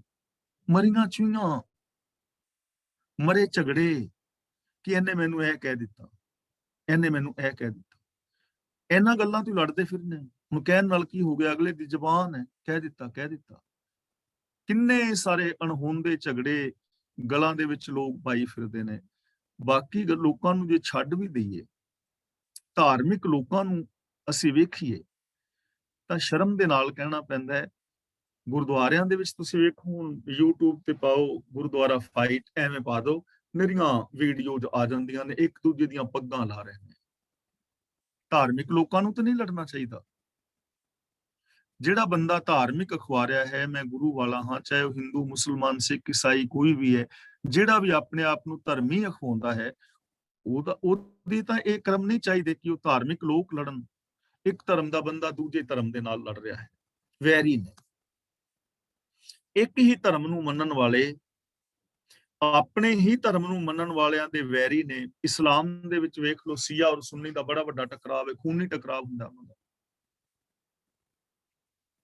ਈਸਾਈ ਨੇ ਪ੍ਰੋਟੈਸਟੈਂਟੀ ਔਰ ਕੈਥੋਲਿਕ, ਇਹਨਾਂ ਦੀ ਆਪਸ ਵਿੱਚ ਨਹੀਂ ਬਣਦੀ। ਬੌਧ ਧਰਮ ਦਾ ਇਹ ਹਾਲ ਹੈ, ਜੈਨ ਧਰਮ ਦਾ ਇਹ ਹਾਲ ਹੈ। ਤੇ ਜੇ ਸਿੱਖਾਂ ਵੱਲ ਵੇਖੀਏ ਤੇ ਤੋਬਾ ਮੇਰੇ ਖੁਦਾ ਦੀ, ਇੱਥੇ ਤੇ ਕੰਨਾਂ ਨੂੰ ਹੱਥ ਨਾ, ਜਿੰਨੇ ਸਿੱਖ ਉਨੀਆਂ ਮਰਿਆਦਾਵਾਂ, ਜਿੰਨੇ ਬਾਬੇ ਉਨੀਆਂ ਮਰਿਆਦਾਵਾਂ। ਤਾਂ ਇਹ ਅਣਹੋਂਦੇ ਝਗੜੇ ਨੇ ਸਾਰੇ। ਜਿਹੜਾ ਬੰਦਾ ਪੂਰੇ ਗੁਰੂ ਦਾ ਹੁਕਮ ਨਹੀਂ ਮੰਨਦਾ, ਉਹਦੇ ਅੰਦਰ ਕੂੜ ਹੈ, ਉਹ ਕੂੜ ਨੂੰ ਹੀ ਆਪਣੀ ਜ਼ਿੰਦਗੀ ਸਮਝੀ ਬੈਠਾ ਹੈ। ਉਸ ਕੂੜ ਕਰਕੇ ਉਹਦੇ ਗਲ ਦੇ ਅੰਦਰ ਝਗੜੇ ਪਏ ਹੋਏ ਨੇ। ਇੱਕ ਦੋ ਵਾਰੀ ਅਸੀਂ ਵਿਚਾਰ ਕੀਤੀ ਹੈ ਨਾ, ਖਾਸ ਕਰਕੇ ਭੋਗ ਲਵਾਉਣ ਵਾਲੀ ਗੱਲ ਦੇ ਉੱਤੇ ਕਿੰਨਾ ਵਾਦ ਵਿਵਾਦ ਸੀ ਨਾ, ਕਿਉਂਕਿ ਅਸੀਂ ਸਮਝ ਬੈਠੇ ਹਾਂ ਵੀ ਰੱਬ ਖਾਂਦਾ ਹੈ ਕੁਛ। ਤੇ ਜੇਕਰ ਹੁਣ ਗੱਲ ਹੀ ਗਲਤ ਹੈ ਤੇ ਫਿਰ ਇਸ ਗੱਲ ਤੋਂ ਵਿਵਾਦ ਜਿਹੜਾ ਹੋਏਗਾ, ਉਹ ਵਿਵਾਦ ਵੀ ਗਲਤ ਹੀ ਹੋਣਾ ਹੈ। ਇਹੋ ਜਿਹੇ ਕਿੰਨੇ ਕੂੜੇ ਝਗੜੇ ਉਸ ਬੰਦੇ ਦੇ ਗਲ ਵਿੱਚ ਪੈ ਜਾਂਦੇ ਨੇ ਜੋ ਗੁਰੂ ਦੀ ਦੱਸੇ ਰਾਹ ਤੇ ਨਹੀਂ ਤੁਰਦਾ, ਸੱਚ ਨੂੰ ਨਹੀਂ ਅਪਣਾਉਂਦਾ, ਜੋ ਸਿਸਟਮ ਨੂੰ ਫੋਲੋ ਨਹੀਂ ਕਰਦਾ। ਅਗਲਾ ਵਚਨ ਕਰਦੇ ਨੇ, ਉਹ ਗੱਲ ਫਰੋਸ਼ੀ ਕਰੇ ਬਹੁ ਤੇਰੀ, ਉਸ ਤਾਂ ਬੋਲਿਆ ਕਿਸੇ ਨਾ ਪਾਇਆ। ਗੱਲ ਫਰੋਸ਼ੀ, ਫਰੋਸ਼ੀ ਦਾ ਮਤਲਬ ਹੁੰਦਾ ਹੈ ਕੋਈ ਚੀਜ਼ ਵੇਚਣੀ, ਗੱਲਾਂ ਵੇਚਣੀਆਂ। ਉਹ ਗੱਲ ਫਰੋਸ਼ੀ ਕਰੇ ਬਹੁਤ ਤੇਰੀ, ਜਿਹੜਾ ਗੁਰੂ ਦੇ ਦੱਸੇ ਰਾਹ ਤੇ ਨਹੀਂ ਨਾ ਤੁਰਦਾ, ਉਹ ਗੱਲਾਂ ਬਹੁਤ ਕਰਦਾ ਹੈ, ਗੱਲਾਂ ਦੀ ਖੱਟੀ ਖਾਂਦਾ ਹੈ। ਉਸ ਤਾਂ ਬੋਲਿਆ ਕਿਸੇ ਨਾ ਪਾਇਆ, ਪਰ ਉਹਦਾ ਬੋਲਿਆ ਕਿਸੇ ਨੂੰ ਚੰਗਾ ਨਹੀਂ ਲੱਗਦਾ। ਬਥੇਰੇ ਯਤਨ ਕਰਦਾ ਹੈ। ਹੁਣ ਜਿੰਨੇ ਵੀ ਆ ਲੋਕ ਨੇ ਜਿਨ੍ਹਾਂ ਦੇ ਗਲਾਂ ਵਿੱਚ ਝੂਠੇ ਝਗੜੇ ਪਏ ਨੇ, ਜੋ ਝੂਠ ਦੀ ਜ਼ਿੰਦਗੀ ਜੀਂਦੇ ਨੇ, ਜਿੰਨੀਆਂ ਮਰਜ਼ੀ ਬੰਦਾ ਗੱਲਾਂ ਕਰ ਲਵੇ, ਗੱਲਾਂ ਕਰਨ ਦੇ ਨਾਲ ਤੇ ਕੁਝ ਵੀ ਨਹੀਂ ਨਾ ਹੋਣਾ। ਕੀ ਹੋਏਗਾ? ਜਿਵੇਂ ਅਸੀਂ ਸਾਰੇ ਭੈਣ ਭਰਾ ਜਦੋਂ ਵੀ ਕਿਤੇ ਬਹਿੰਦੇ ਆ, ਮੈਂ ਵੀ, ਤੁਸੀਂ ਵੀ, ਹੋਰ ਵੀ ਲੋਕ, ਤੇ ਕੁਝ ਗੱਲਾਂ ਅਸੀਂ ਸਾਰੇ ਕਹਿੰਦੇ ਆ, ਮੈਂ ਗੱਲ ਕਈ ਵਾਰੀ ਦੁਹਰਾ ਚੁੱਕਾ, ਜਿੱਥੇ ਵੀ ਅਸੀਂ ਇਕੱਠੇ ਹੋ ਕੇ ਬਹਿੰਦੇ ਆ ਇਹ ਗੱਲਾਂ ਜ਼ਰੂਰ ਕਰਦੇ ਆ ਕਿ ਭਾਜੀ ਆਪਣਾ ਤੇ ਸੁਭਾਅ ਸੱਚਾ ਹੈ, ਮੈਂ ਤਾਂ ਸੱਚ ਬੋਲਣਾ, ਕਿਸੇ ਦੇ ਗੋਡੇ ਲੱਗੇ, ਗਿੱਟੇ ਲੱਗੇ, ਪਰਵਾਹ ਨਹੀਂ ਕਦੇ ਕਿਸੇ ਦੀ ਕੀਤੀ, ਅਸੀਂ ਤੇ ਭਲਾ ਹੀ ਕਰਦੇ ਆ, ਚੰਗਾ ਹੀ ਕਰਦੇ ਆ। ਬੜੇ ਰਿਸ਼ਤੇਦਾਰਾਂ ਨੂੰ ਇੰਗਲੈਂਡ ਪੱਕਿਆ ਕਰਾਇਆ ਹੈ, ਸਪਾਂਸਰ ਭੇਜ ਭੇਜ ਕੇ, ਕਈਆਂ ਦੇ ਕਾਰੋਬਾਰ ਚਲਾਏ ਨੇ। ਮੈਂ ਤੇ ਭਲਾ ਹੀ ਕਰਨਾ, ਅਸੀਂ ਤੇ ਚੰਗਾ ਹੀ ਕਰਦੇ ਆ, ਰੱਬ ਦੇ ਨਾਲ ਪਿਆਰ ਹੈ, ਰੱਬ ਦੇ ਉੱਤੇ ਡੋਰੀ ਹੈ। ਅਸੀਂ ਸਾਰੇ ਇਹ ਗੱਲਾਂ ਕਹਿੰਦੇ ਆ, ਮੈਂ ਵੀ ਕਹਿਣਾ, ਤੁਸੀਂ ਵੀ, ਕਿ ਅਸੀਂ ਚੰਗੇ ਆ। ਮੰਨ ਲਓ ਇਹ ਗੱਲ, ਚੰਗੇ ਆ ਅਸੀਂ, ਪਰ ਜੇ ਅਸੀਂ ਸਾਰੇ ਚੰਗੇ ਆ ਤੇ ਗੁਰਦੁਆਰਿਆਂ ਨੂੰ ਜੁੱਤੀਆਂ ਕੌਣ ਚੁੱਕਦਾ ਹੈ? ਰੱਬ। ਇੱਥੇ ਤੇ ਗੁਰਦੁਆਰਿਆਂ 'ਚ ਜੁੱਤੀਆਂ ਚੁੱਕੀਆਂ ਜਾਂਦੀਆਂ ਨੇ, ਬਾਕੀ ਗੱਲਾਂ ਤੇ ਛੱਡੋ, ਬਾਕੀ ਤੇ ਦੂਰ ਦੀ ਗੱਲ ਹੈ ਨਾ। ਇੱਥੇ ਤੇ ਲੋਕ ਗੁਰਦੁਆਰੇ ਲੜ ਪੈਂਦੇ ਨੇ, ਇੱਕ ਮਤਲਬ ਜੇ ਕੋਈ ਥੋੜਾ ਜਿਹਾ ਲੰਗਰ ਲਿਜਾਣ ਲੱਗੇ ਤੇ ਉੱਥੇ ਲੜਾਈ ਹੋ ਜਾਂਦੀ, ਰੋਜ਼ ਹੁੰਦੀ ਹੈ, ਰੋਜ਼ ਅਸੀਂ ਵੇਖਦੇ ਹਾਂ। ਫਿਰ ਸ਼ਰਾਬ ਦੇ ਠੇਕੇ ਰੱਬ ਨੇ ਖੋਲੇ ਨੇ, ਸਾਡੀਆਂ ਤਲਾਕਾਂ ਰੱਬ ਕਰਾ ਰਿਹਾ ਹੈ, ਦਾਜ ਦਹੇਜ ਰੱਬ ਮੰਗਦਾ ਫਿਰਦਾ ਹੈ, ਰਿਸ਼ਵਤਖੋਰੀ ਚੋਰ ਬਜ਼ਾਰੀ ਫਿਰ ਰੱਬ ਕਰਦਾ, ਕਿਉਂਕਿ ਅਸੀਂ ਤੇ ਸਾਰੇ ਚੰਗੇ ਆ, ਸਾਡਾ ਤੇ ਸੁਭਾਅ ਹੀ ਬੜਾ ਚੰਗਾ ਹੈ, ਇਸ ਤੇ ਕਦੀ ਮਾੜਾ ਕੀਤਾ ਹੀ ਨਹੀਂ, ਇਸ ਤੇ ਮਾੜਾ ਕਰਦੇ ਨਹੀਂ, ਇਸ ਤੇ ਸਾਰੇ ਕਰਦੇ ਹੀ ਚੰਗੇ ਆ। ਤੇ ਫਿਰ ਨੂੰਹ ਸੱਸ ਦੀ ਲੜਾਈ ਤੇ ਪਤੀ ਪਤਨੀ ਦੀ ਲੜਾਈ ਰੱਬ ਕਰਾਂਦਾ ਆਣ ਕੇ। ਜਿੰਨੀਆਂ ਮਰਜ਼ੀ ਗੱਲਾਂ ਦੇ ਵੜੇ ਪਕਾ ਲਵੀਏ, ਪਰ ਅਸਲੀਅਤ ਤਾਂ ਨਹੀਂ ਨਾ ਛਿਪ ਸਕਦੀ। ਉਹ ਗੱਲ ਫਰੋਸ਼ੀ ਕਰੇ ਬਹੁਤ ਤੇਰੀ, ਗੱਲ ਫਰੋਸ਼ੀ ਦਾ ਮਤਲਬ ਉਹ ਗੱਲਾਂ ਦਾ ਖੱਟਿਆ ਖਾਂਦਾ ਹੈ, ਪਰ ਉਸ ਦਾ ਬੋਲਿਆ ਕਿਸੇ ਨਾ ਪਾਇਆ, ਉਹਦਾ ਬੋਲਣਾ ਕਿਸੇ ਨੂੰ ਚੰਗਾ ਨਹੀਂ ਲੱਗਦਾ। ਜਿਹੜਾ ਗੁਰੂ ਦੇ ਸਿਧਾਂਤ ਦੇ ਉਲਟ ਬੋਲਦਾ ਹੈ, ਉਹਦਾ ਬੋਲਿਆ ਚੰਗਾ ਲੱਗੇਗਾ ਨਹੀਂ, ਕਿਉਂਕਿ ਉਹ ਚੰਗਾ ਹੈ ਹੀ ਨਹੀਂ। ਗੁਰੂ ਨਾਨਕ ਦੇਵ ਨੇ ਕਿੰਨਾ ਸਪਸ਼ਟ ਬਿਆਨ ਕੀਤਾ ਹੈ, ਕਾਦੀ ਕੂੜ ਬੋਲ ਮਲ ਖਾਏ, ਬਾਹਮਣ ਨਾਵੇ ਜੀਆਂ ਕਾਏ, ਜੋਗੀ ਜੁਗਤ ਨ ਜਾਣੇ ਅੰਧ, ਤੀਨੇ ਉਜਾੜੇ ਕਾ ਬੰਦ।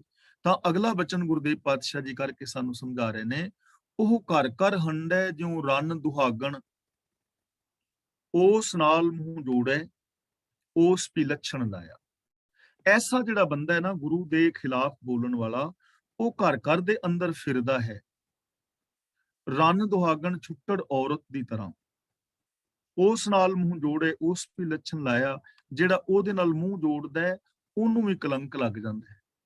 ਹੁਣ ਦੇਖੋ, ਜਦੋਂ ਗੁਰੂ ਦੀ ਔਰਤ ਨੂੰ ਸਤਿਕਾਰ ਦਿੰਦੇ ਨੇ ਨਾ, ਜਿਹੜੀ ਔਰਤ ਚੰਗੇ ਕਰਮ ਕਰਦੀ, ਉਹਦੇ ਵਾਸਤੇ ਕਿੰਨਾ ਸਤਿਕਾਰਯੋਗ ਸ਼ਬਦ ਵਰਤ ਰਹੇ ਨੇ, ਭੰਡ ਨਿੰਮੀਏ, ਭੰਡ ਜੰਮੀਏ, ਭੰਡ ਮੰਗਣ ਵਿਆਹ। ਤੇ ਜਦੋਂ ਕੋਈ ਔਰਤ ਗਲਤ ਕਰਮ ਕਰਦੀ ਹੈ ਤੇ ਸ਼ਬਦ ਵਰਤਦੇ ਨੇ ਰੰਨ, ਉਹ ਘਰ ਘਰ ਹੰਡੈ ਜਿਉ ਰੰਨ ਦੁਹਾਗਣ। ਇਹ ਨਾ ਸ਼ਬਦਾਵਲੀ ਦਾ, ਜਦੋਂ ਮਾਂ ਹੈ ਨਾ ਪਿਆਰ ਵਿੱਚ ਹੋਵੇ ਤੇ ਬੱਚੇ ਨੂੰ ਪਿਆਰ ਨਾਲ ਕਹਿੰਦੀ ਵੀ ਲਿਆ ਬੇਟਾ ਮੈਂ ਤੇਰਾ ਮੂੰਹ ਧੋ ਦਿਆਂ, ਮੈਂ ਆਪਣੇ ਬੱਚੇ ਦਾ ਮੂੰਹ ਚੁੰਮਾਂ। ਜਦੋਂ ਬੱਚੇ ਨੂੰ ਹੋਰ ਪਿਆਰ ਹੁੰਦਾ ਨਾ ਮਾਂ 'ਚ, ਮੇਰੇ ਬੱਚੇ ਦਾ ਮੁਖੜਾ ਕਿੰਨਾ ਸੋਹਣਾ, ਮੈਂ ਆਪਣੇ ਬੱਚੇ ਦਾ ਮੁਖੜਾ ਚੁੰਮਾਂ। ਤੇ ਜਦੋਂ ਦੁਖੀ ਹੁੰਦੀ ਨਾ ਤਾਂ ਮੈਂ ਥੱਪੜ ਮਾਰ ਕੇ ਬੂਥਾ ਬਣ ਦੇਣਾ, ਨਾ ਮੁਖ ਰਹਿੰਦਾ ਨਾ ਮੁਖੜਾ ਰਹਿੰਦਾ, ਮੁਖੜਾ ਫਿਰ ਬੂਥਾ ਬਣ ਜਾਂਦਾ ਨਾ। ਉਹ ਘਰ ਘਰ ਹੰਡੈ ਜਿਉ ਰੰਨ ਦੁਹਾਗਣ। ਇੱਥੇ ਉਸ ਔਰਤ ਦੀ ਗੱਲ ਹੈ ਜੋ ਪਤੀਵਰਤਾ ਨਹੀਂ ਹੈ, ਕਰੈਕਟਰਲੈਸ ਹੈ ਤੇ ਘਰ ਘਰ ਫਿਰਦੀ ਹੈ, ਉਹਨੂੰ ਕੋਈ ਫਿਰ ਮਾਨ ਨਹੀਂ ਨਾ ਮਿਲਦਾ। ਤੇ ਜਿਹੜੀ ਔਰਤ ਫਿਰ ਉਸ ਔਰਤ ਦੀ ਸਹੇਲੀ ਬਣ ਜਾਏ, ਉਹਦੇ ਤੇ ਵੀ ਕਲੰਕ ਲੱਗ ਜਾਂਦਾ, ਭਾਵੇਂ ਉਹ ਚੰਗੀ ਹੋਵੇ। ਲੋਕ ਕਹਿੰਦੇ ਨੇ ਵੀ ਉਹਦੇ ਵਰਗੀ ਹੋਣੀ ਹੈ।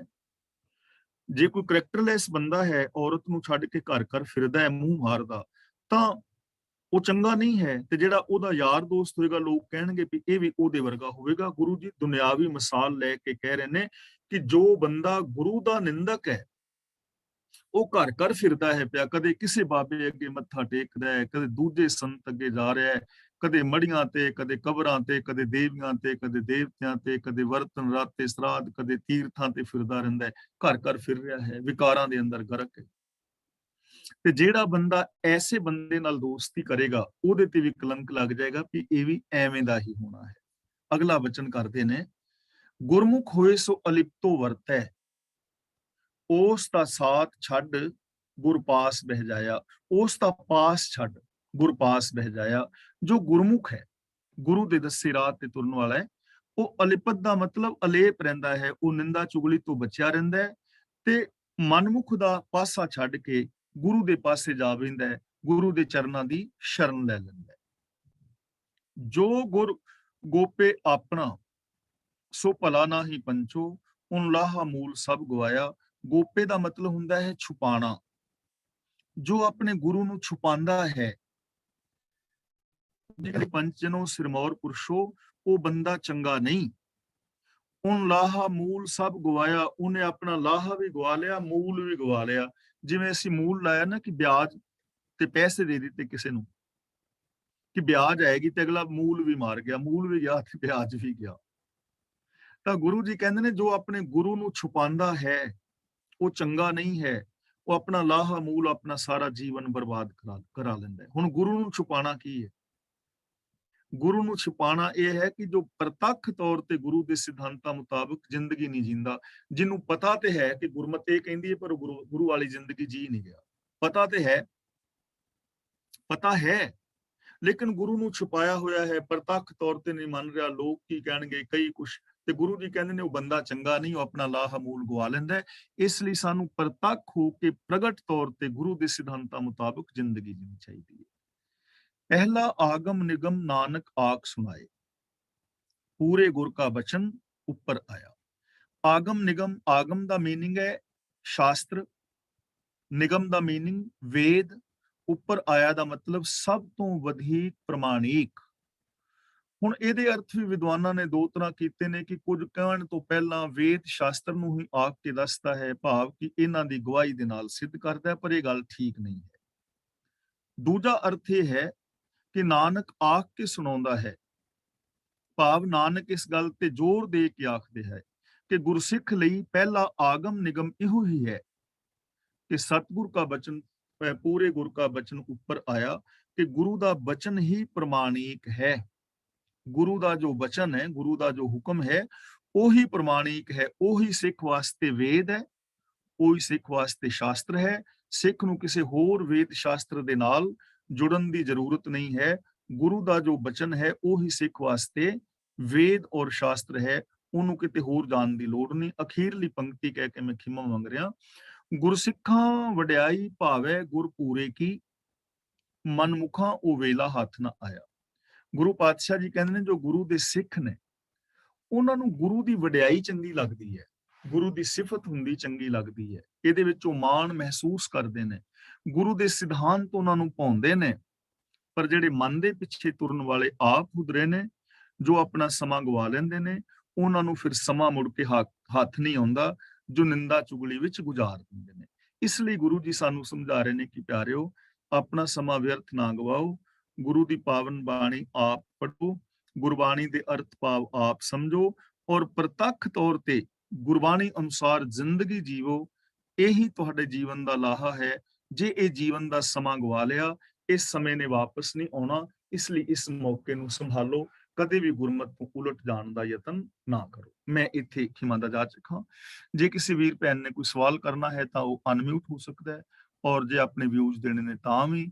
ਤੇ ਜਿਹੜੇ ਮੇਰੇ ਵੀਰ ਫੇਸਬੁੱਕ ਤੇ ਸਰਵਣ ਕਰ ਰਹੇ ਨੇ, ਉਹਨਾਂ ਸਾਰਿਆਂ ਦਾ ਮੈਂ ਤਹਿ ਦਿਲ ਤੋਂ ਧੰਨਵਾਦ ਕਰਦਾ। ਵਾਹਿਗੁਰੂ ਜੀ ਕਾ ਖਾਲਸਾ, ਵਾਹਿਗੁਰੂ ਜੀ ਕੀ ਫਤਿਹ। ਵਾਹਿਗੁਰੂ ਜੀ ਕਾ ਖਾਲਸਾ।